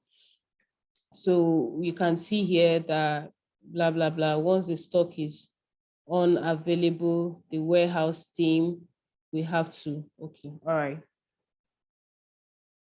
Okay. So this is also a manual check as well. The user is the one doing the activity. The user is the one that checks.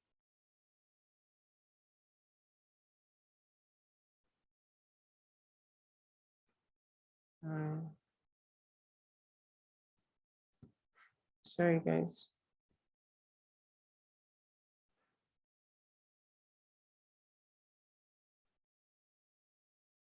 Okay, so, all right.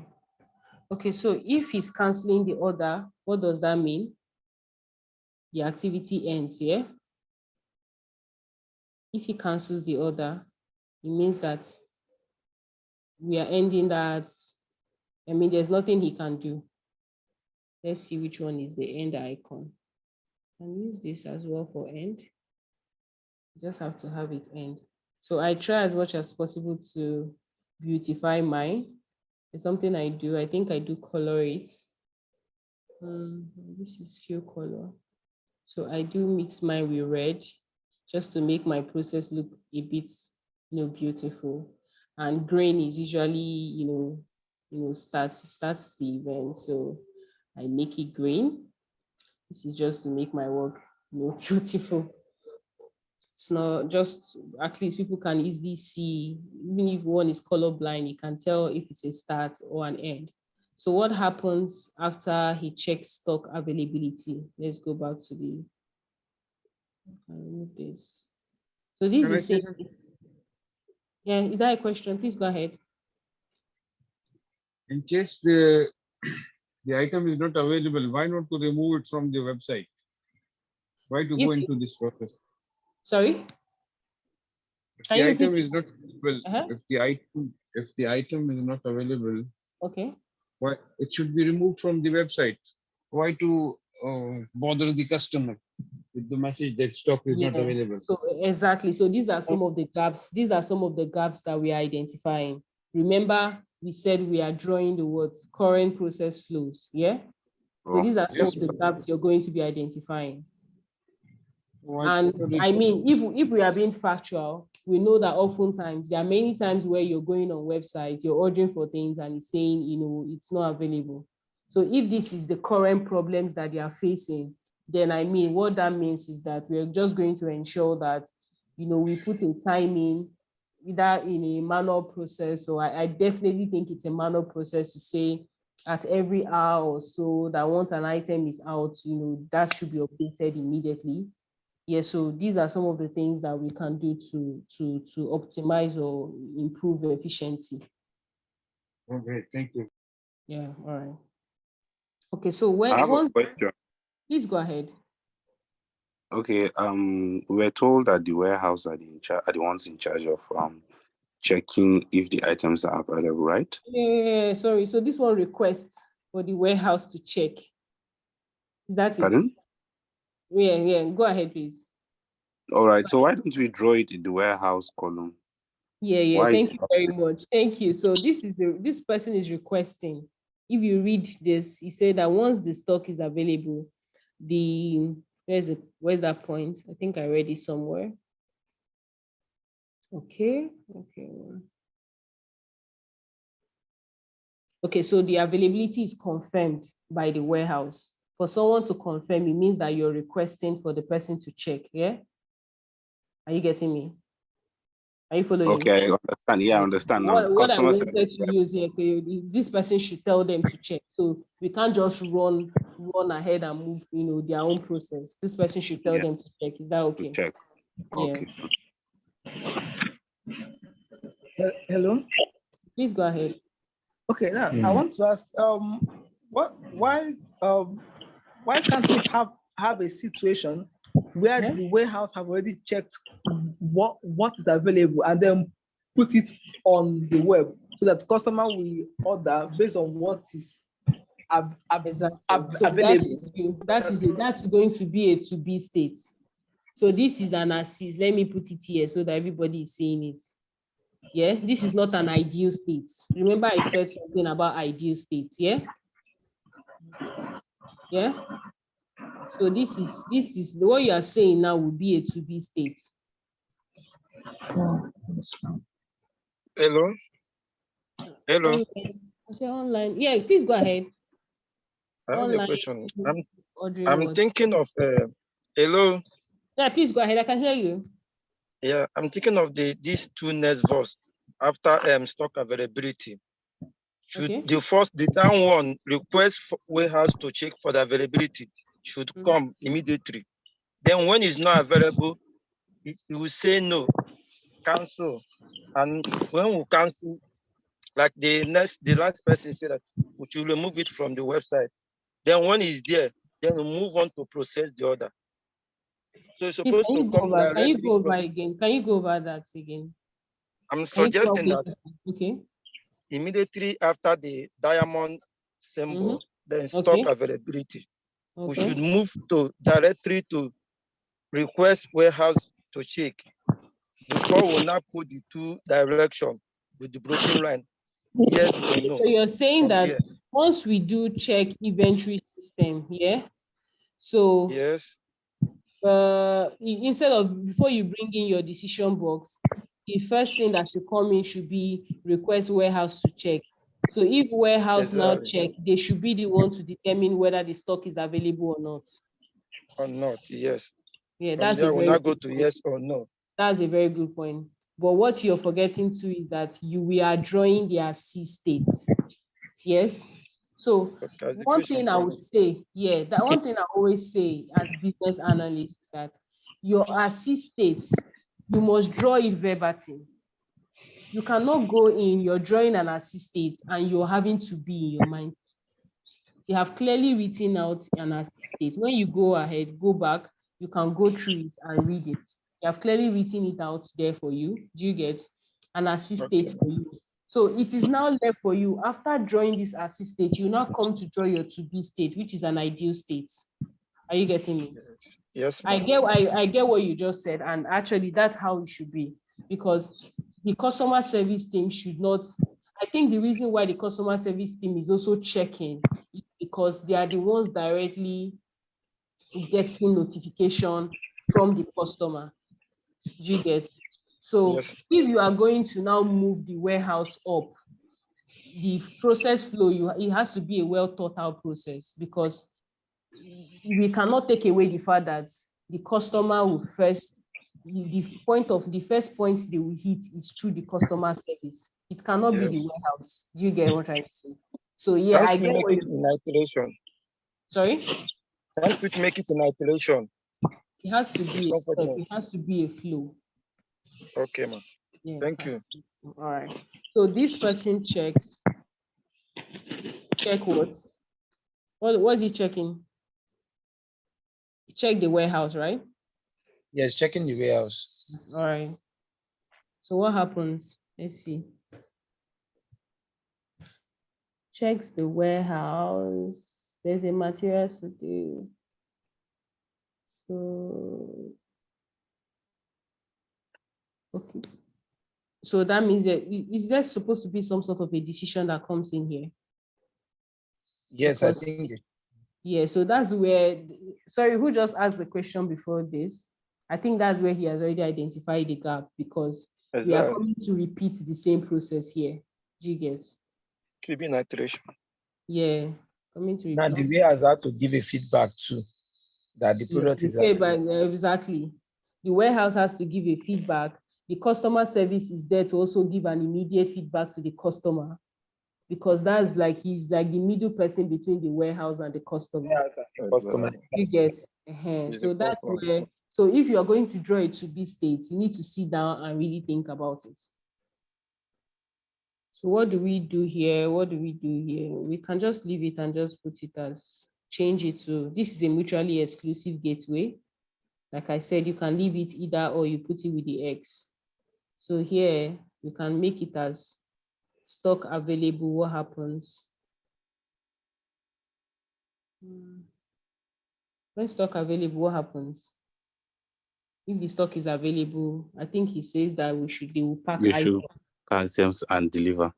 Okay, so you can say pack items. Remember that if you notice now, we are using words, action words, I mean. Yeah? Action word. Yeah, so you don't use too much, don't write long sentences here. So pack item, so you can edit here to say stock. That's when stock is available. Hi, Linda. Hi. Sorry to cut in. Could you please check your chat? Okay, sorry.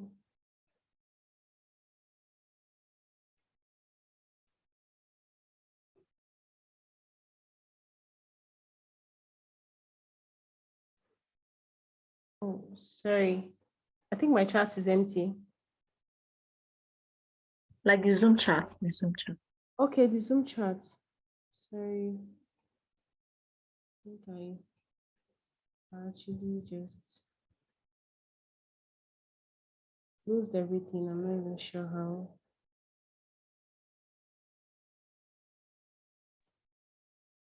Hello, I have a question. Okay.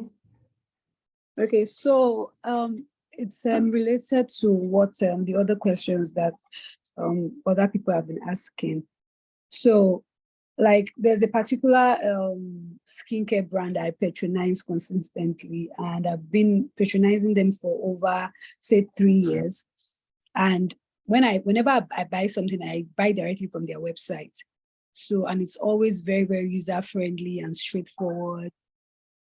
All the items on the site is always readily available. They never have to I never have to go through the process of maybe having issues, stock not being available, and the item is still available on the website.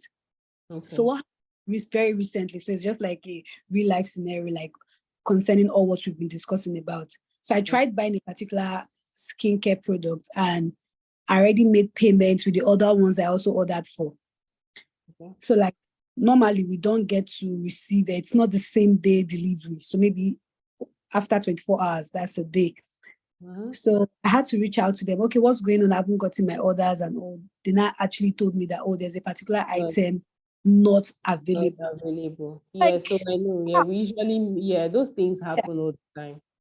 Yeah, so because I was surprised that it has really never happened with these particular people. So with this class that we are having now, is making me realize that. So because I was trying to ask questions, but I was like, it has never happened. So they have to refund. Was it that one of the team, like maybe the customer care rep or the warehouse person or something, is it that they didn't give a factual feedback, or was it a glitch on the website or something? What could have gone wrong? Yeah, Because so with situations like that, we can't even, that is where process whole mapping thing comes into play. Yes, sorry about that. So the whole process mapping thing comes into play because we can't even tell what kind of internal systems they use. So we can't establish what the problems are, from that. Yeah. All right, guys. So definitely what I wanted to pass across was being able to establish that for process mapping, it helps us to identify processing efficiencies. So I'm going to take this as a take-home assignment. Slides will be shared to you. And also, please, I would really love to also see all your drawings. Yes, so I'm sure we'll have communications as to how you can submit those. I'd like to see all of your drawings. So at this juncture, I'd like to stop here and hand over to Dami. Yes, so I need you to, let me leave. I'm curious to see how people will end the flow. So at least that will guide me and give me that clarity that we really got what we wanted to teach in this class. So, okay. Hi, Dami, over to you. Thank you guys for your time. I really hope the class was, intuitive. I hope we got, a few things and understanding around process mapping. Yeah, thank you so much. Yes, thank you so much. Yes, we did a lot. Thank you. All right, you're welcome. Okay, hi guys, good evening. Thank you so much.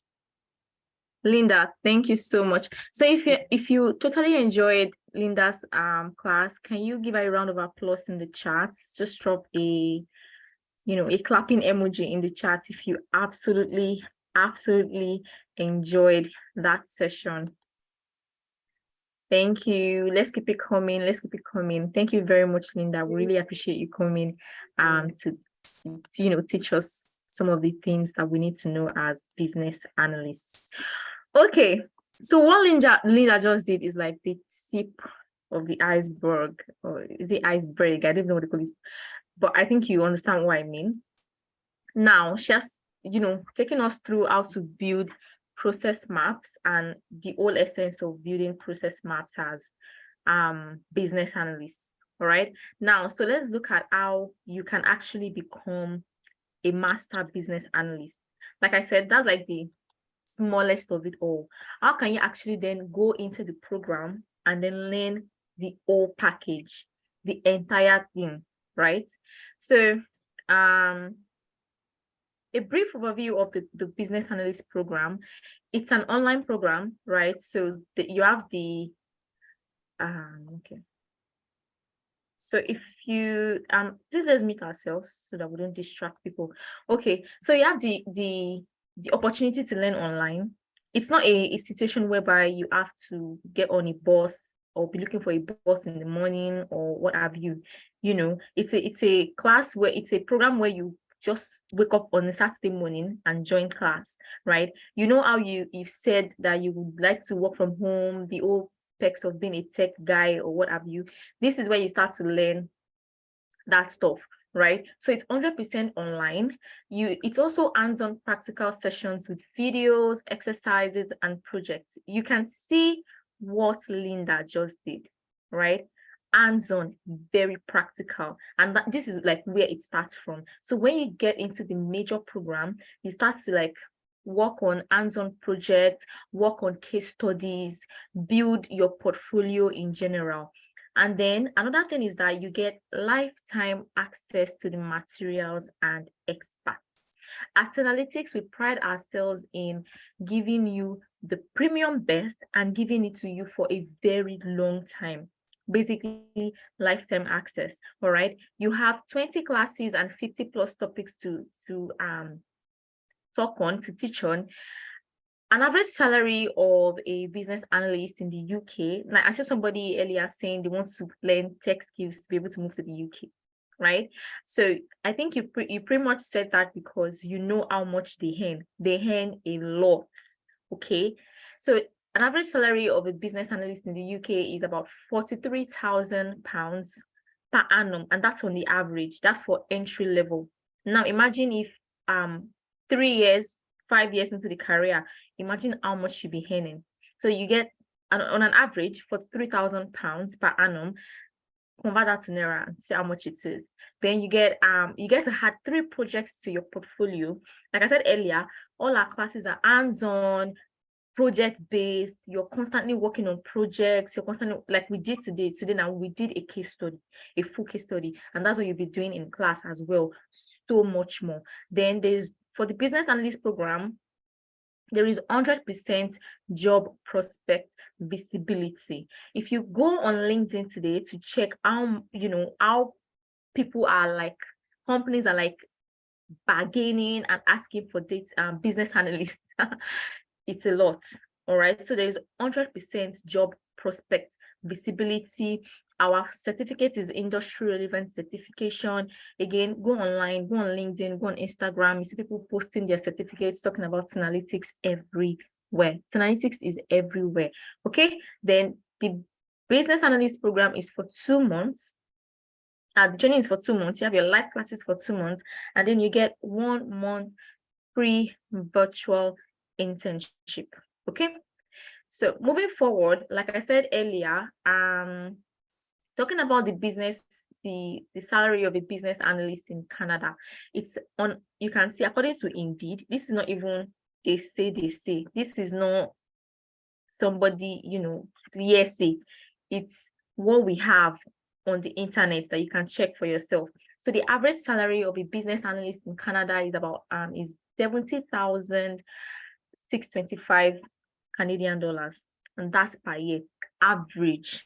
So that's to say that if you're someone that can even sweet talk recruiters and bargain, you get more.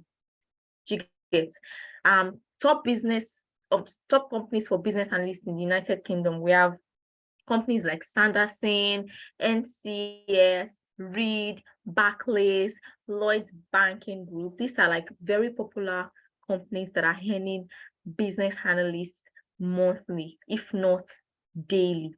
Okay, that's according to Indeed. Now, the big question is, how do I become a business analyst? You've seen the little that business analysts can do. You've seen their average salary. Now, how do I become a business analyst? That's what we're going to be moving into now. First off, you need to learn the skills. You need to learn the skills, okay? So you need to learn Excel, learn Power BI, and SQL for business analytics. Now, that's very important. In some programs, they do not teach Excel, Power BI, or business analysis, SQL, whatever. They just like dive straight into everything that's to process mapping and all of that. But at analytics, we want the best for you. And as such, we'll take you through Excel, how to build interactive dashboards in Excel, how to the functions and formulas in Excel, and so on and so forth, right? Data cleaning and what have you. Then we take you through Power BI, how to also build interactive reports in Power BI, because these are essential things that business analysts need to know. We don't just want to like equip you with the main tools. We want to also give you all these side gigs that make you a balanced, well-balanced business analyst, like you're standing on your feet, you're strong on your feet. Okay, so you learn Excel, you learn Power BI and SQL for business analytics. Then we move into project initiation, planning, and agile essentials. You also learn project initiation, planning, and agile essentials. Then we further move into software development life cycles, like the life cycles of software, how they basically develop. Okay, you learn all of that. Then we move into requirements, fundamentals, elicitation, analysis, specification, and approval. You learn all of these things as well. You also learn business analysis toolkits, like how to leverage Agile and Scrum for projects. How to leverage Agile and Scrum for projects. Okay. Then you further learn stakeholder analysis and engagement and setting performance measures. Earlier, Linda was speaking and she said, like, as a business analyst, you're so like in touch with the stakeholders, you're so in touch with all the C-suite people, you get to meet big people. And that's that's where the process of learning stakeholder analysis and engagement, how to engage with stakeholders, how to negotiate, how to do, basically like do all the organizations with stakeholders. So you learn stakeholder analysis and engagement and setting performance measures. And from that, you build projects, work on more projects, work on more case studies, and eventually you move into becoming a business analyst. So it's a journey, and it's a journey that analytics can help you embark on, right? So you don't have to do stuff like this on your own. Learning alone is stressful. I'm not gonna lie. It takes a lot. It's a lot of stress on your mental health. It's a lot of stress on your energy. You don't have to learn alone, right? We at Analytics can help you achieve your dream and your goals of becoming a master business analyst. So taking a look at the business analyst curriculum, this course is designed for beginners with no experience. Now, you don't have to have any form of experience. Take that out of your mind. If you feel like, oh, I need to have this experience, I need to have tech background, I need to be a science student, I need to have studied engineering. Absolutely not. You don't have to have any experience whatsoever or any form of science background or anything that all these things that people come up with all the time, trying to like scare people away from tech. Okay, so this course is designed for both beginners with no experience or experienced professionals who are just looking to upskill. Say, for example, maybe you work in a bank or you work in oil and gas, you're looking to upskill, learn tech skills. This is the right place. If you're here right now, I really want to congratulate you, because some people are sleeping, but you're here, you're learning, and you're listening to how you can become a master business analyst. And I think like that's one of the best decisions that anybody could have made tonight. All right. So we'll teach you how to plan, execute, and complete a project leveraging the Agile and Scrum methodologies. All right. So we'll teach you how to plan, how to execute, and how to complete a project. You learn how to, use the Agile and Scrum methodologies to plan, execute, and complete projects, right? You also get to understand the software development life cycles and requirements that are used, okay? So the courses are structured in a way that it makes it 100% practical.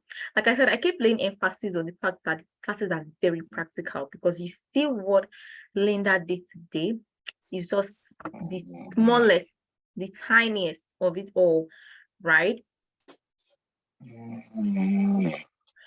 Okay, so so please let people stop unmuting themselves. Okay, so it's just the tiniest and the simplest of it all. When you get into the major program, you're going to be amazed. All right, so you're going to be learning, like I said earlier, the program will cover Excel, Power BI, and SQL, project initiation, planning, and Agile essentials. You learn software development life cycles, requirement fundamentals, elicitation analysis, specification and approval. You learn business analysis toolkits, such as leveraging Agile and Scrum for projects. You learn the Agile online project collaboration, stakeholder analysis and engagement, and also setting up performance measures. And again, all of these things are very, very practical. Okay. And yes, so classes are on weekends. So this is us covering for people that work full-time during weekdays. You don't have to, it's not going to be a case of, I just finished work, I work on Mondays to Fridays, I'm doing this, I'm like, no, on weekends, you just come to class, you wake up, you wake up on your bed and you just carry your laptop and join class. You don't have to start, looking for what to eat, or, I mean, you get to eat, no, of course, right? But it's something that you can do from the comfort of your home. That's what I'm trying to say. This is the program that you can take from the comfort of your home. Okay, so classes are on Saturdays and Sundays. On Saturdays, we have 11 a.m. to 11 a.m. West African time to 2 p.m. West African time. On Sundays, we have 4 p.m. West African time to 7 p.m. West African time. That's UK time or Nigerian time. That's basically West African time. All right. Now, we've also looked into it, and we still like, okay, everybody is not in Nigeria or UK. We also have people in North America, South America, Canada, and so on and so forth. And so we decided to cater for these people as well. Now, for those that are in, EST time, you also get to have your classes on weekends as well, but that will be so Saturday classes will be 2 p.m. to 5 p.m. West African time. That'll be on Saturdays. Saturdays will be 4 p.m. to 7 p.m. West African time, and then on Sunday 7 p.m. to 10 p.m. West African time. So for the business analysis class, we have the morning session and the evening session. The morning session is to cater for people in Nigeria, UK,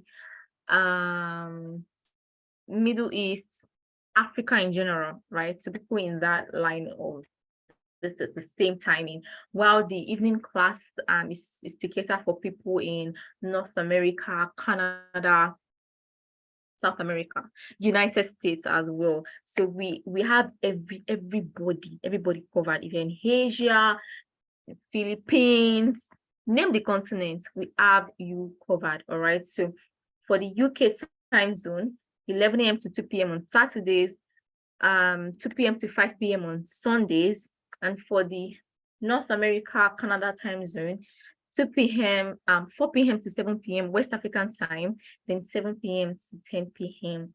West African time. Also, like that would be 11 a.m. to 2 p.m. Toronto time. Then on Sundays, 2 p.m. to 5 p.m. Toronto time. Okay. Okay, great. So now this is like we're going to be sending these slides, so be rest assured that you will get these slides. But if you want the thorough breakdown of the classes, this is it. This, like I said, we have like over 50 topics that you'll be touching on. So this is like basically everything from Excel and Power BI for data analytics. You'll be learning data manipulation and data cleansing. Like, it's very important that as a business analyst, you're able to start, so that when you need to clean data, you're not looking for a data analyst up and down. Come and be clean the data. You can sit and do it on your own, right? So also dashboarding, business analyst toolbox, everything that you need to, all the like Excel functions and formulas that you need to have in your toolbox as a business analyst. Power BI as well. You learn data manipulation and modeling. You learn data analysis and data analysis expressions. You learn dashboarding. For the SQL, you learn the crude operations. These things are sounding like big English, but when you get to class, we say that these are things that they are not hard at all. You just need to come 100% and we'll meet you halfway. Okay, so you also learn project initiation, agile essentials. I've said all of those things earlier. So once you get the brochure, do me a favor, just dive straight into it, check it out, PCC it, do all those things, and then you know what, register.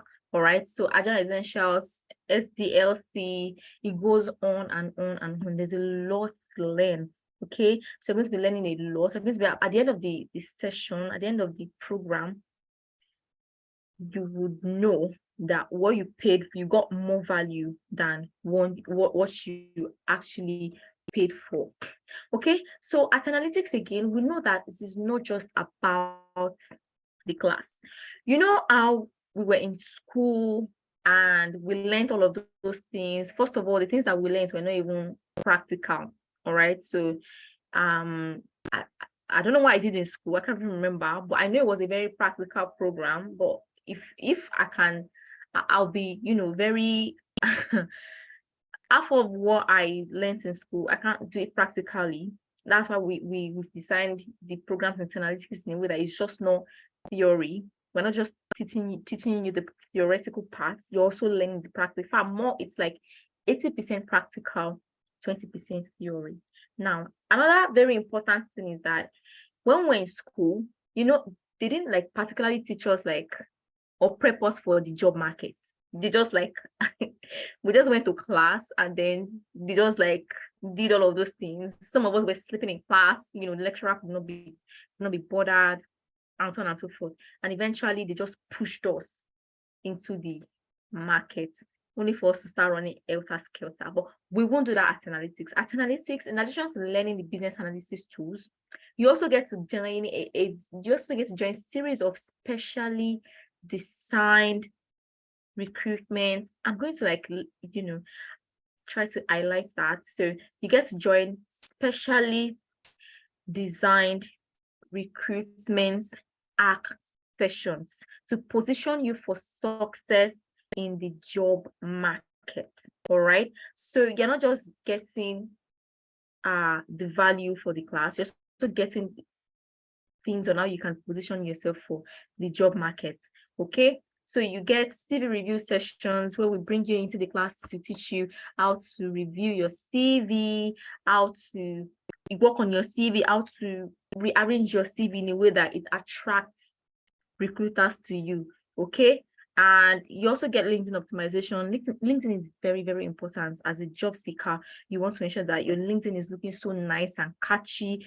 Things that you need to put on your LinkedIn, things that you need to take off, how to make your CV attractive, how to position yourself appropriately. These are things that you'll be learning in the class. You also get recommendation or reference letter. Now we know how important it is for you to have recommendations and reference letters. Say for example, you get a job somewhere and then they ask you to, like, from your previous employee or employer, let's get a recommendation letter. This is something that we do at analytics. All right, If you're trying to like apply for a visa, you need a recommendation letter, we do that as well.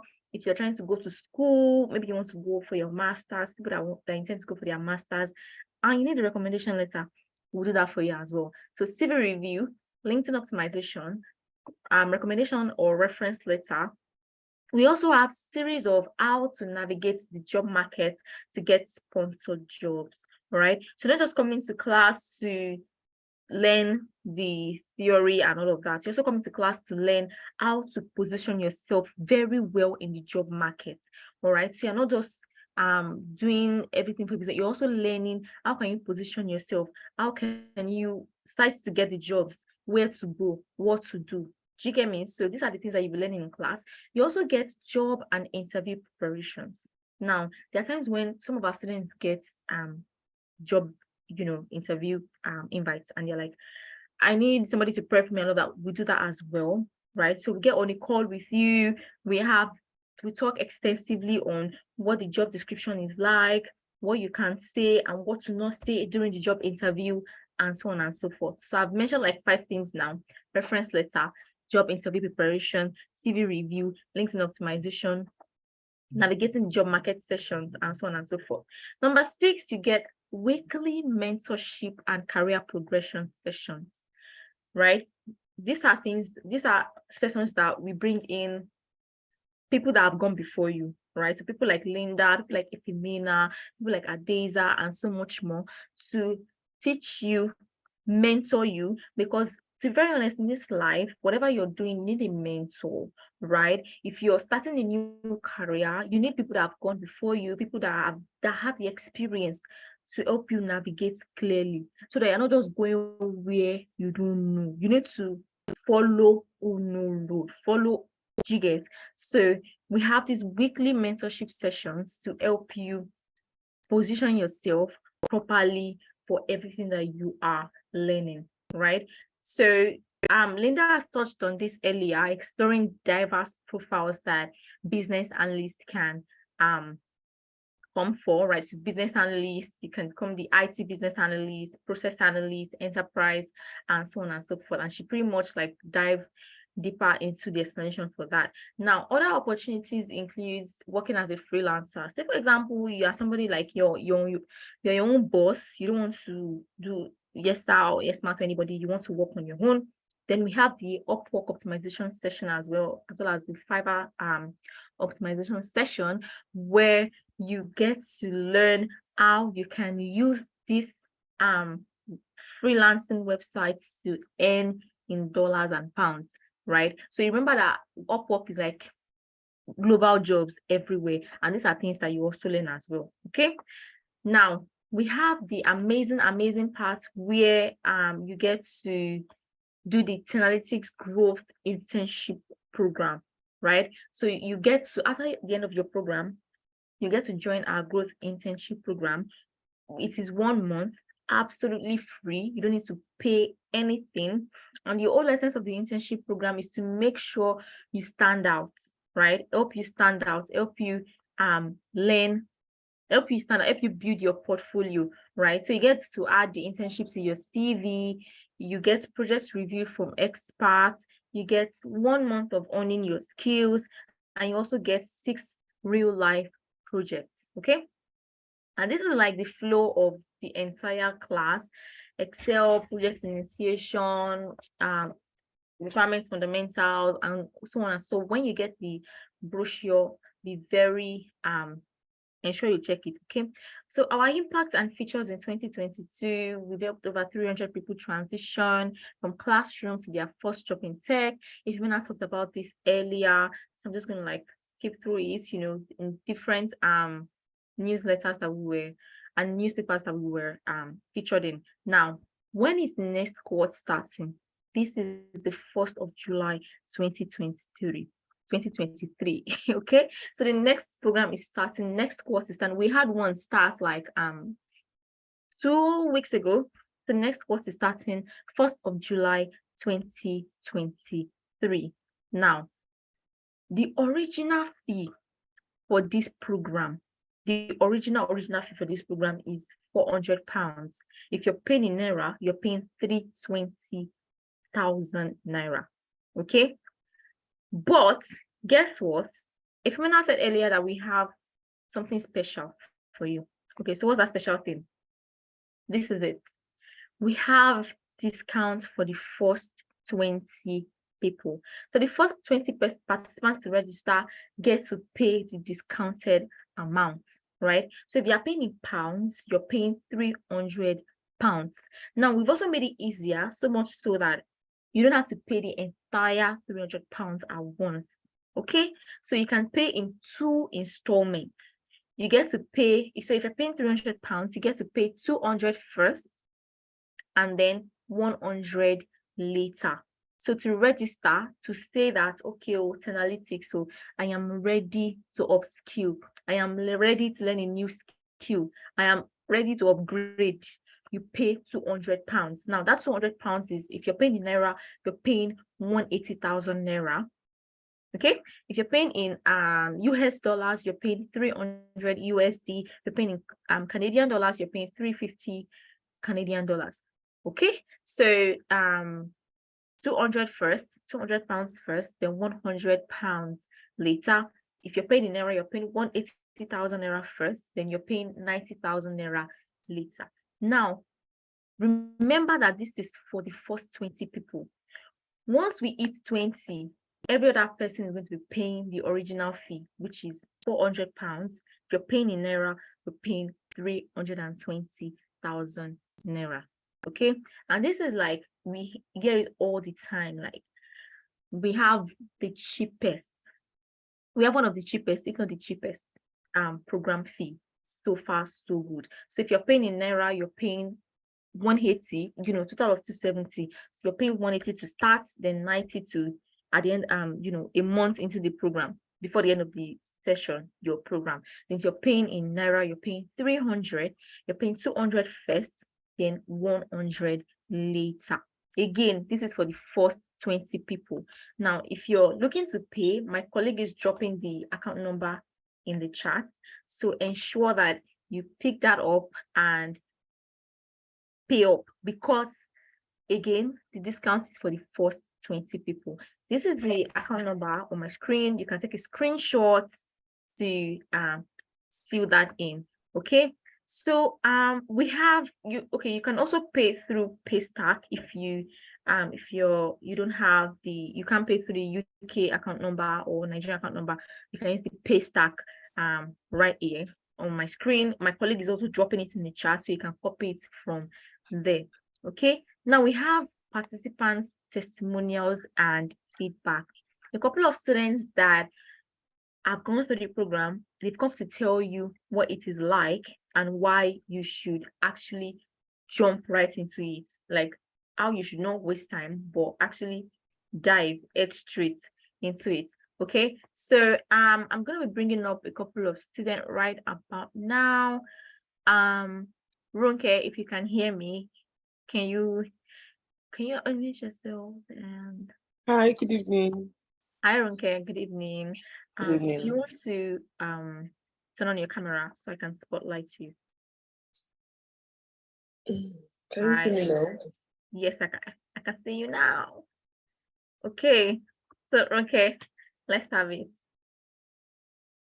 Good evening, everybody.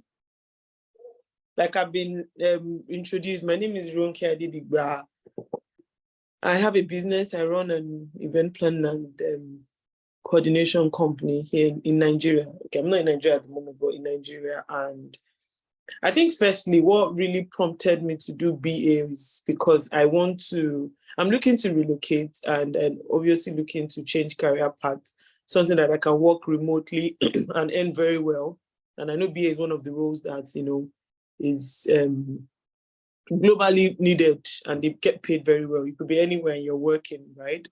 So sometime last year, I think I did a masterclass with, let me not mention name, with one of, in fact, this person is very top in Canada. You know her. So, but I did a masterclass because with the masterclass, you now go into the main course. The reason why I did the masterclass was to sort of get familiar and know what BA was like. If it's something I want to do, because I was looking at BA, I was looking at project management. So I did the masterclass and I'm like, okay, interesting.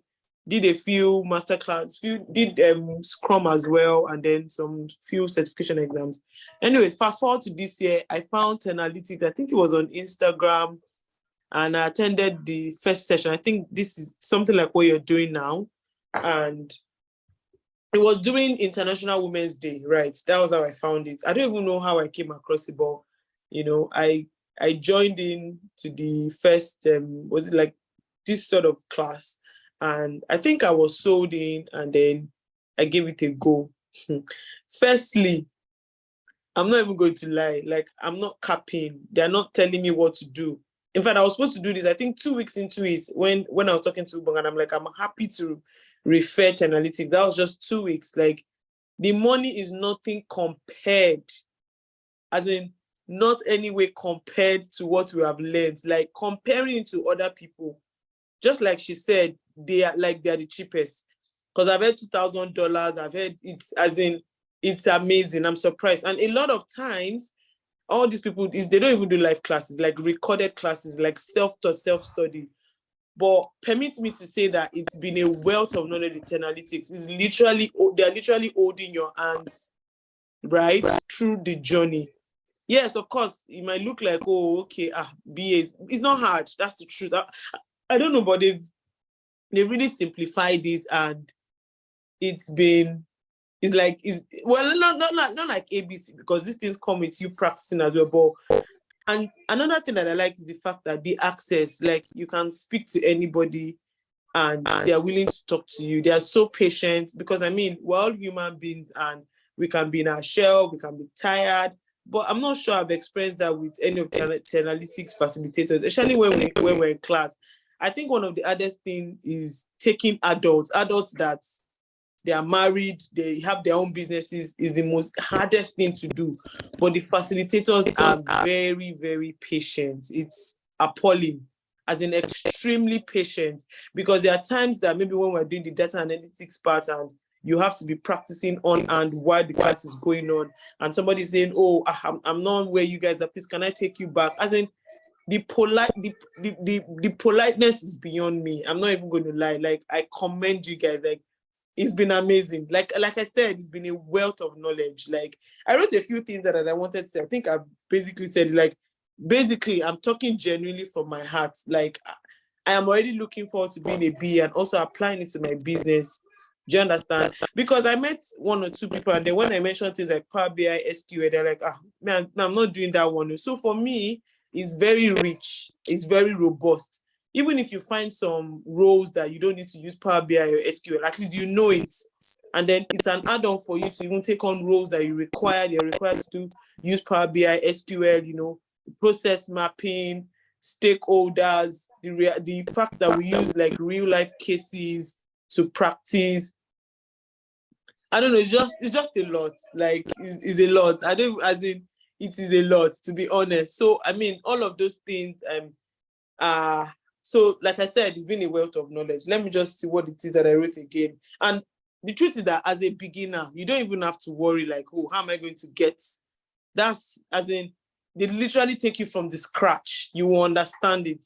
Even if you don't know how to use Excel, they'll take you from the scratch, the Power BI classes, the SQL. Do you understand? They simplify it. They take you from like 0 to like the top. So you don't even have anything to worry about if it's that, oh, you don't know how to do this, or you feel like, okay, I might not be able to grasp it. You will grasp it as long as you put your mind.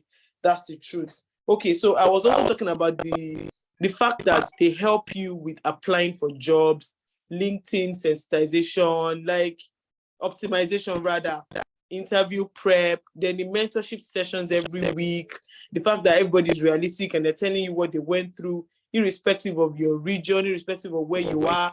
They give you hints on who to apply, how to apply. You can even reach out to, because we hear people like, because not everybody grasp at the same time. So there are some people that they reach out to the facilitator and say, oh, I'm going to reach out to you. And you hear them say, oh, okay, no problem.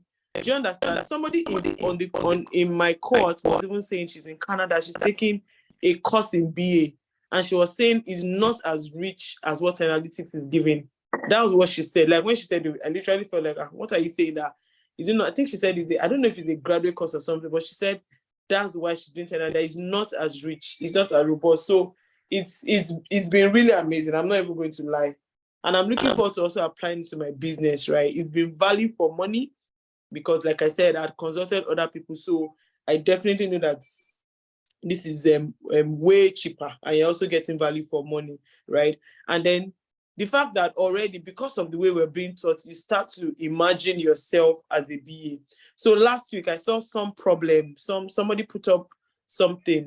She's a friend, she has a business in the UK. She was not saying that the UK website is down because the developer forgot to add something. And immediately I'm thinking to myself, did the developer test? Did they put in testing environment? So I sent it to our group, and then our facilitator was like, okay, nice. So what do you think should have been done? Do you get? So all of those things, it's just really amazing because already you're beginning to think like a BA when you see problems and stuff like that. It just make it easy for you, to be honest. They make it easy.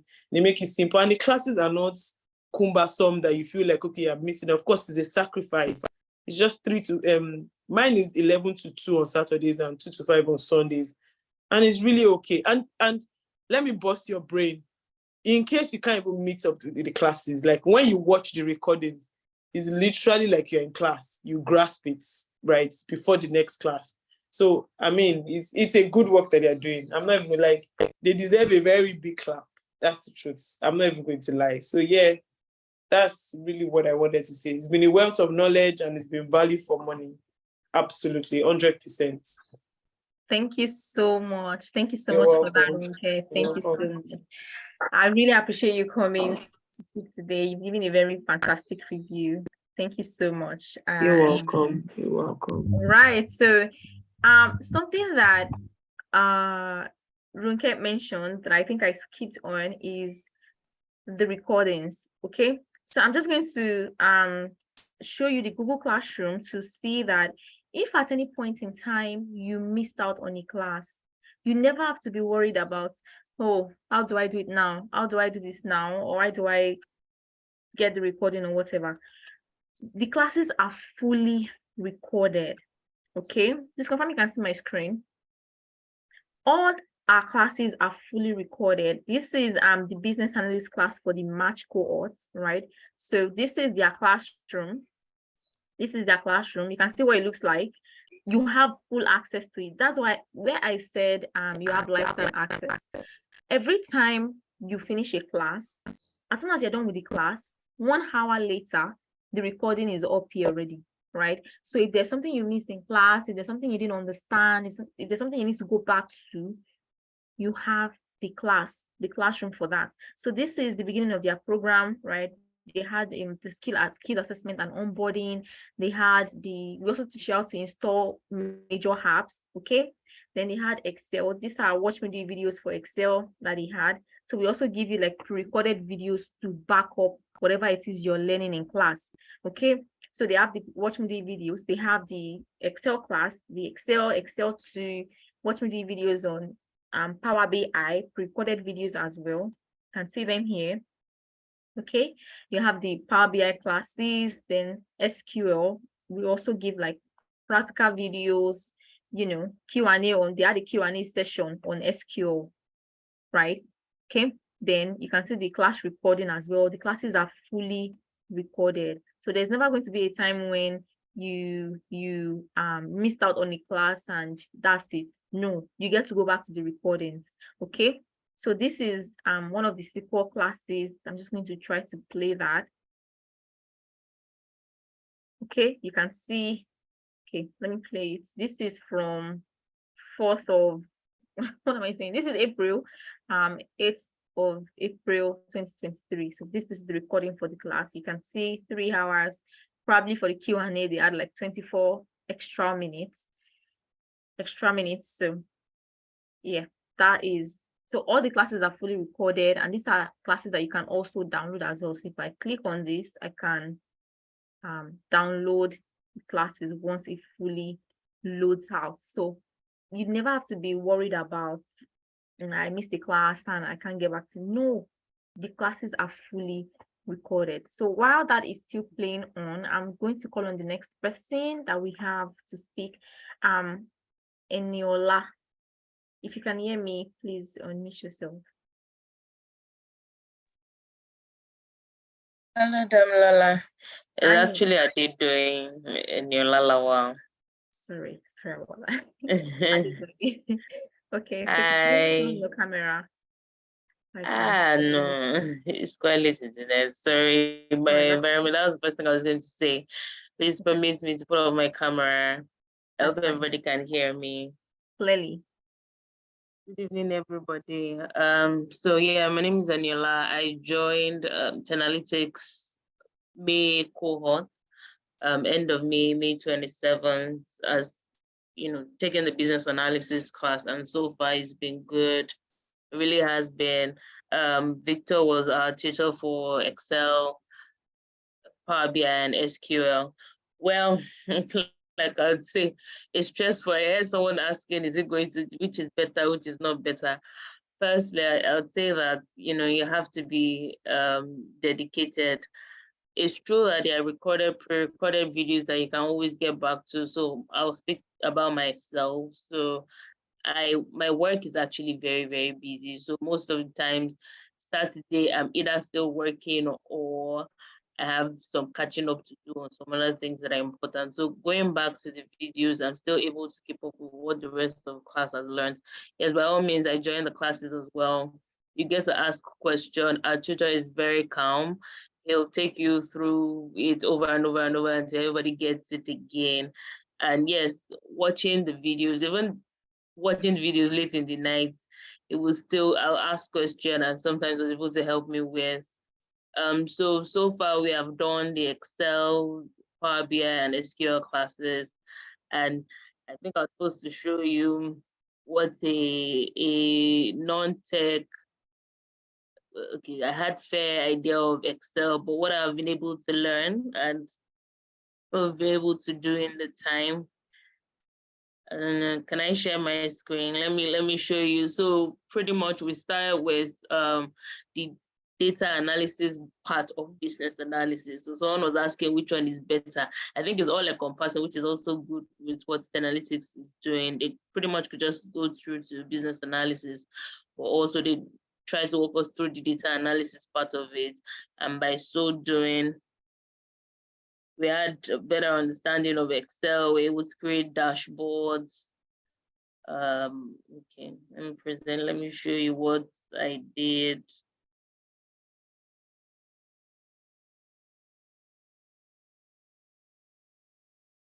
Okay.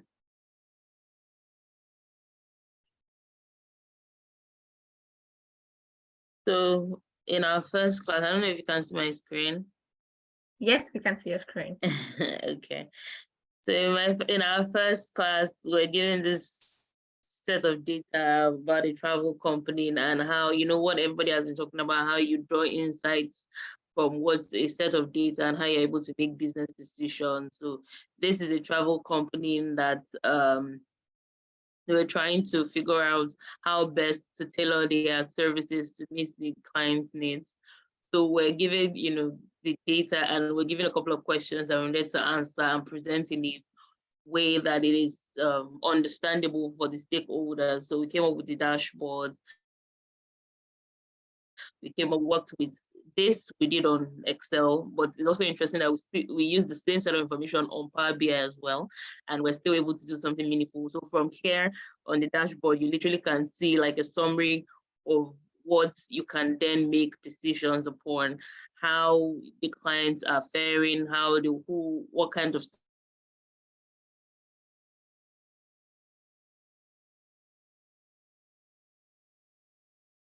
service they would prefer, how many interesting things. We played around pivot tables on Excel. Yeah, we make pivot tables for all of this information you see on the dashboard, after which we then make the dashboard. So they taught us pretty cool things, how to play with colors. So even if you feel like maybe you were not very conversant with Excel before, I assure you, you'll get your way around it pretty quickly. So say really amazing things. How, I don't know. I know when you get into it, you understand it better. Excuse me. So yeah, the same set of information. Like I said, we still use this. This is Excel. This dashboard was created using Excel. But with the same set of information, we're still able to use Power BI to create yet another dashboard. A minute.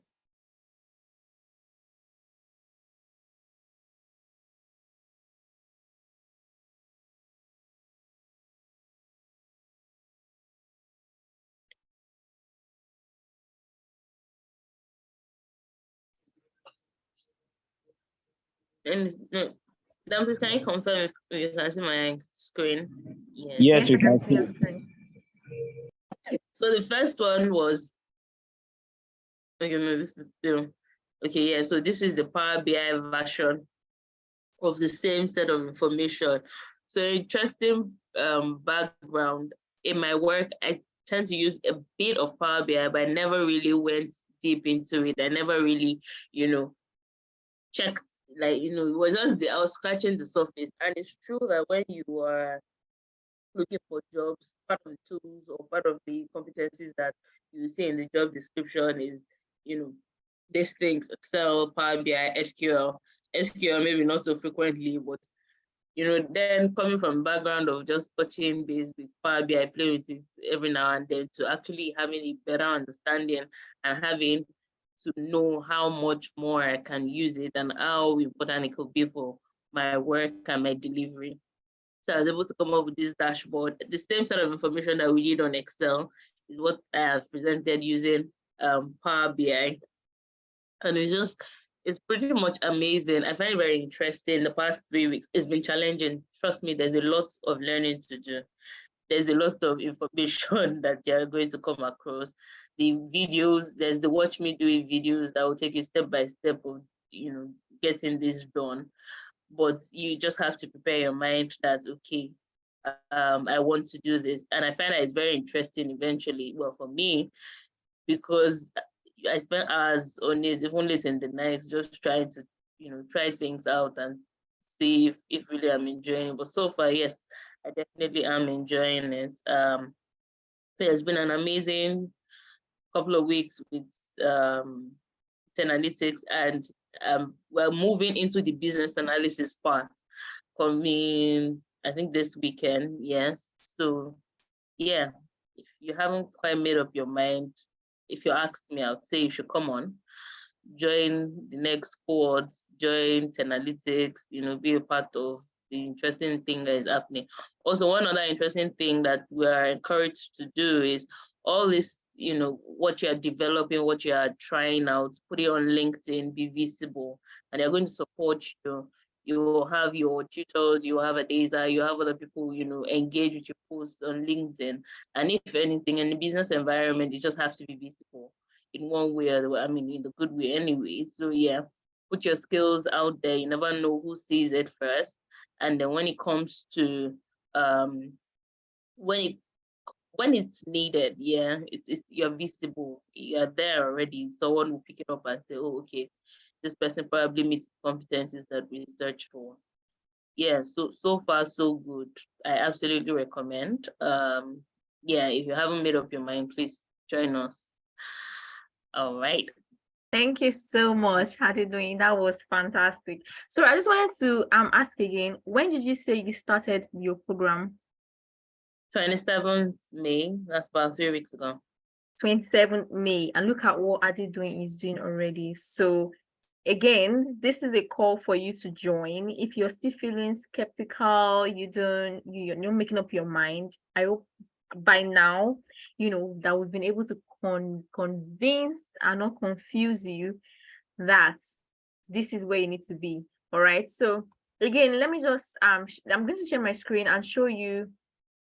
So on LinkedIn, like I said earlier, we do LinkedIn optimization, where we show you how to optimize your LinkedIn, make it look proper, so that, of course, jobs can come to you. You can be head-hunted and, start to work as a business analyst. Now, we also teach you how to use LinkedIn practically, right? So say for example, you're saying where are the jobs and all of that. So let me go to my jobs, say jobs here, and I'm going to type in the skill. I'm just going to search for it before business analyst, right? So let's say business analyst, and let me choose United Kingdom. Now this thing is recognizing me as somebody in the United Kingdom. So you can see from here, this Donnell, I don't know the pronunciation, but yeah, they posted, an ad for a business analyst a week ago. We also have the Dynamics 365 business analyst that was posted 6 days ago. City Health Software, they were looking for a business analyst as well, Manchester, England. And some of these, job ads come with visa sponsorship. Okay, you can see how it goes on and on. Aberdeen, Brighton, England. Let me try Canada. I'm just going to type in Canada. Let me say Ontario, Canada. Okay, so Ontario, Canada, you can see the different job ads as well. This was posted a week ago. Hamilton or thereabouts. So you can see that. And so it goes on. This was posted 2 weeks ago and in Toronto. And yeah, so the jobs are out there, but we don't really have a lot of people doing it. And so that is why we've taken it upon ourselves to train people. So we train people and then teach them how to get these jobs. And then once they, they've learned the skills and everything, they get these jobs and they start to earn really good money. So again, we have a couple of testimonials here as well, right? So this is Olugbemi. Olugbemi is a very fantastic individual, right? He got a job in Canada after his program with us. Okay, so he got a job as a business data analyst with Law Depot in Canada. This is Rafiat. Rafiat also landed a job as a business analyst with the post office in the UK. That was after a business analysis program with Tenalytics. All right. This is Uthman. Uthman got a job in the UK with the UK as a business intelligence officer in NHS. That's Uthman. This is Emeka. You can see it's swags, right? So there are some companies where you get a job and they give you like company swags. Okay. This is Emeka who got a job with the Western Union HQ as a digital analyst after training with Tenalytics. So it goes on and on and on. All you have to do, when you get this brochure again, please do well to go deep into it to see everything that we're saying. So you get access to the testimonials here as well. So our work speaks for us. Like my people have said, you get absolute value for your money, right? So meet your facilitators. This is Ifemina Adeza Suleiman, right? He's the founder of Tenalytics. He has worked as a data analyst with Sahara Group. He has over 7 years experience in data analytics, management consulting, and Adeza has helped a lot of people transition into tech, right? He has helped over 15,000 people transition into tech. All right, so Adeza simplifies things so much so that you can basically explain what tech is to a 1-year-old. That is Adeza for you. We also have Ifemina Ipro, who is the co-founder of Tenalytics. He works as a global business systems analyst in Teleflex. Ifemina is a data scientist. You can never be, you can't be in Ifemina's class and be bored, ever, right? So it makes learning so easy. He holds a master's degree in data analytics from the Technological University of Shannon in Ireland. All right. So Ifemina is also one of the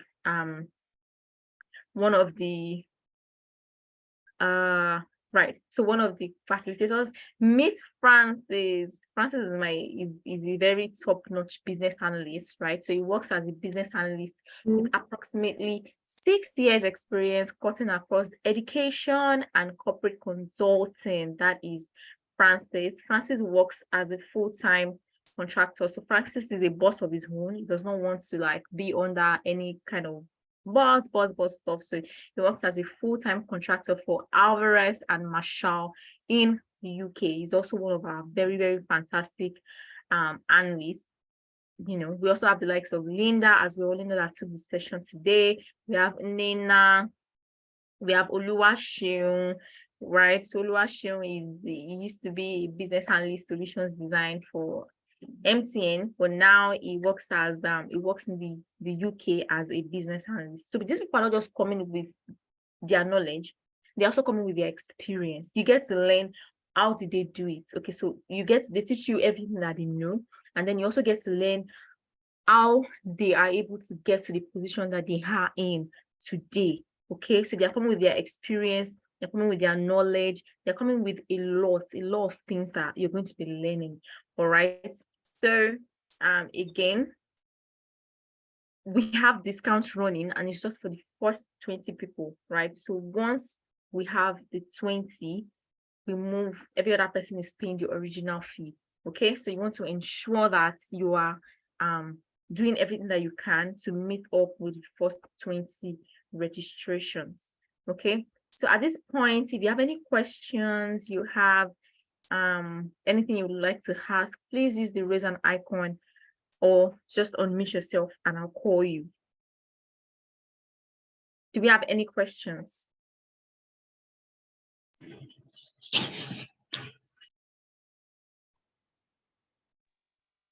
Do we have any questions? Any questions? Oh, Hello? Hello? Yes, Imufe, I can hear you.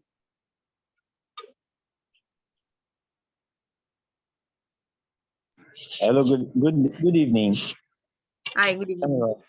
Okay, I think somebody actually spoke before me. It wasn't me, but I have a question because I raised my hand actually. My question, I have two questions. The first question was, I asked it on the comment section, but I didn't think it was answered. I was asking for someone that I have a friend who happens to still be in school. When after I attended a master class last week and yesterday, I explained to him the new discovery and how I'm planning to transition into tech. So he was very, very interested, but he's still in school. So he now asked me a question that, can someone who hasn't bagged a first degree take any of these courses? I said, well, I haven't asked, but on his behalf, I'll find a way to confirm. So that's my first question. So then my second question is, having had two master classes, I am an HR practitioner right now. I work in an HR firm, and my intention was to do HR analytics before, but having attended Power BI class yesterday, I think it was a seminar that took that class. I think I was blown away, and with what I now learned today from the BA2, in fact, I happen to be lost, so I don't know which course actually to select anymore. So that's the second question. So I don't know if there's any assistant that could be any suggestion or advice I can get in that regard. Thank you. All right, so I'm going to take the first question. You said you have a friend in school, they've not graduated and they want to, right? So you don't need, I'm going to be very honest with you. You don't need a degree to get into tech. No, at any point in time, they barely ask for your certificate, right? So getting the degree is necessary, of course. Generally in the world, you know, it does a lot for you. But to get into tech, you do not need a degree. I don't think for any job that I've done or I've been called for, whatever, they've ever asked me to bring my certificates. To be very honest, nobody cares, right? So it's the skills that matter. What value do you have? What can you bring to the table? Can you do what is required to help the company grow. That's what they need. So talking about needing a degree, do you need a first degree? And I feel like the earlier you start, the better it is. Now, so if your friend is here to graduate, obviously they are in school already, but the person is ready to graduate. If they start it now, by the time they graduate, they are not going to be putting CV inside envelope, brown envelope, and be submitting up and down, right? So they already have the skills. What they just need to do is to apply it, get the job, and start working straight up. Maybe entry level or even senior level, depending on how well they can prove that they have the skills. So the skills, you need to get the skills. This is what is important. Certificates, nobody cares. Nobody cares about certificates. All right. So I hope that answers your question. For the second one, yes, you said you have HR background, boy. You attended this session yesterday, and now you've attended this one today, and you'll be confused. So I wanted to ask, like, which one did you like flow with the most? Imofe, that's for you. Okay. Well, it's a very tricky one because yesterday was my first experience in a Power BI class. I was actually thinking of having something related to HR, and the HR masterclass I had too was awesome. But having attended I'm a kind of techie person too. I'm analytical and stuff like that, and I tell stories around my work, and it has really helped me in my HR journey. But I think I had a session with Efemina. Yes, I think I had a session with him, I think in one-on-one, and he advised me that okay, maybe I should stick to HR analytics. But having the Power BI thing I did yesterday, because of maybe the way we took the graphs and all these data and everything, I kind of fall in love with that. But with the class I had again today from I think Damilola or some what's her name? I think that Linda. one, Linda, yes, that one too blew me off. But to be candid, I think I resonate more with Power BI. Let me just maybe because of the techie part of it. I don't know. Oh, okay. That is very fantastic. So Imofe, you attended the HR masterclass yesterday, I believe. No, not. I think the Power BI. I missed the HR masterclass. Power I've done the platform. HR masterclass before. So Power BI yesterday was my second, and today happens to be the third. Okay, fantastic. Okay, so you want to learn Power BI, is that it? Yes. Okay, that is great. Okay. I like that you know what you want to learn. All right. So we have the Power Platform Engineering Program. I guess that's what you attended yesterday, the one Ifemina took. Yes, right? yes. And then Yes. today we did business analyst masterclass. Yes. All right. So in Power Platform, you get to learn Power BI, but that's the developer aspect of it. All right. Okay. In the business analyst program, you also get to learn Power BI. Okay. That's business intelligence part of it. Okay. That's using Power BI to analyze data. You also get to learn how to use Power BI to analyze data in Power Platform, but you also get to learn the Power BI developer aspect. Right. So that's the Power Platform program. Okay. Which means that in both courses, either way, you are going to learn Power BI. Exactly. Okay. All right. I get it now. What about in HR? In HR analytics? HR analytics, you get to learn Power BI as well. Okay. So in all, means that Power BI runs across all the courses. Exactly. Okay. Yeah, almost all the courses. Yeah. All right. Thank you very much. Okay, fantastic. Thank you for that question and thank you for coming. Right. Thank you. Okay. Do we have any more questions? Any more questions? Anybody? Chino, so do Yes. you want to speak? Okay. Yes. Good evening. Good evening. Please, I have this question I'm thinking of now. As at now, I have my own business I'm running, but it's not as if it's all that a systematic business. It's all about somehow what of trading, buying and selling, and also being like an agent to a sport betting company. But being that I love analysis, especially when it comes to statistics and all those things, it made me, when I was doing my MSc, I now switched a bit from animal science as the first degree to agric economics. And I did some courses on analysis, statistics, all those things, which I did well. I did some project work, which I published about 5 from them. Then I forecast Nigerian inflation on that 2017. So as an I from agri economics background, I was told by my lecturers that I need to bring it down to urban and rural, which helped me a lot to do the in-depth analysis well. So now I was like, what I'm doing now, I need to move it into my career to also go more, because since 2018 I finished my MSc, it seems as if most of the things I learned, I'm not practicing them.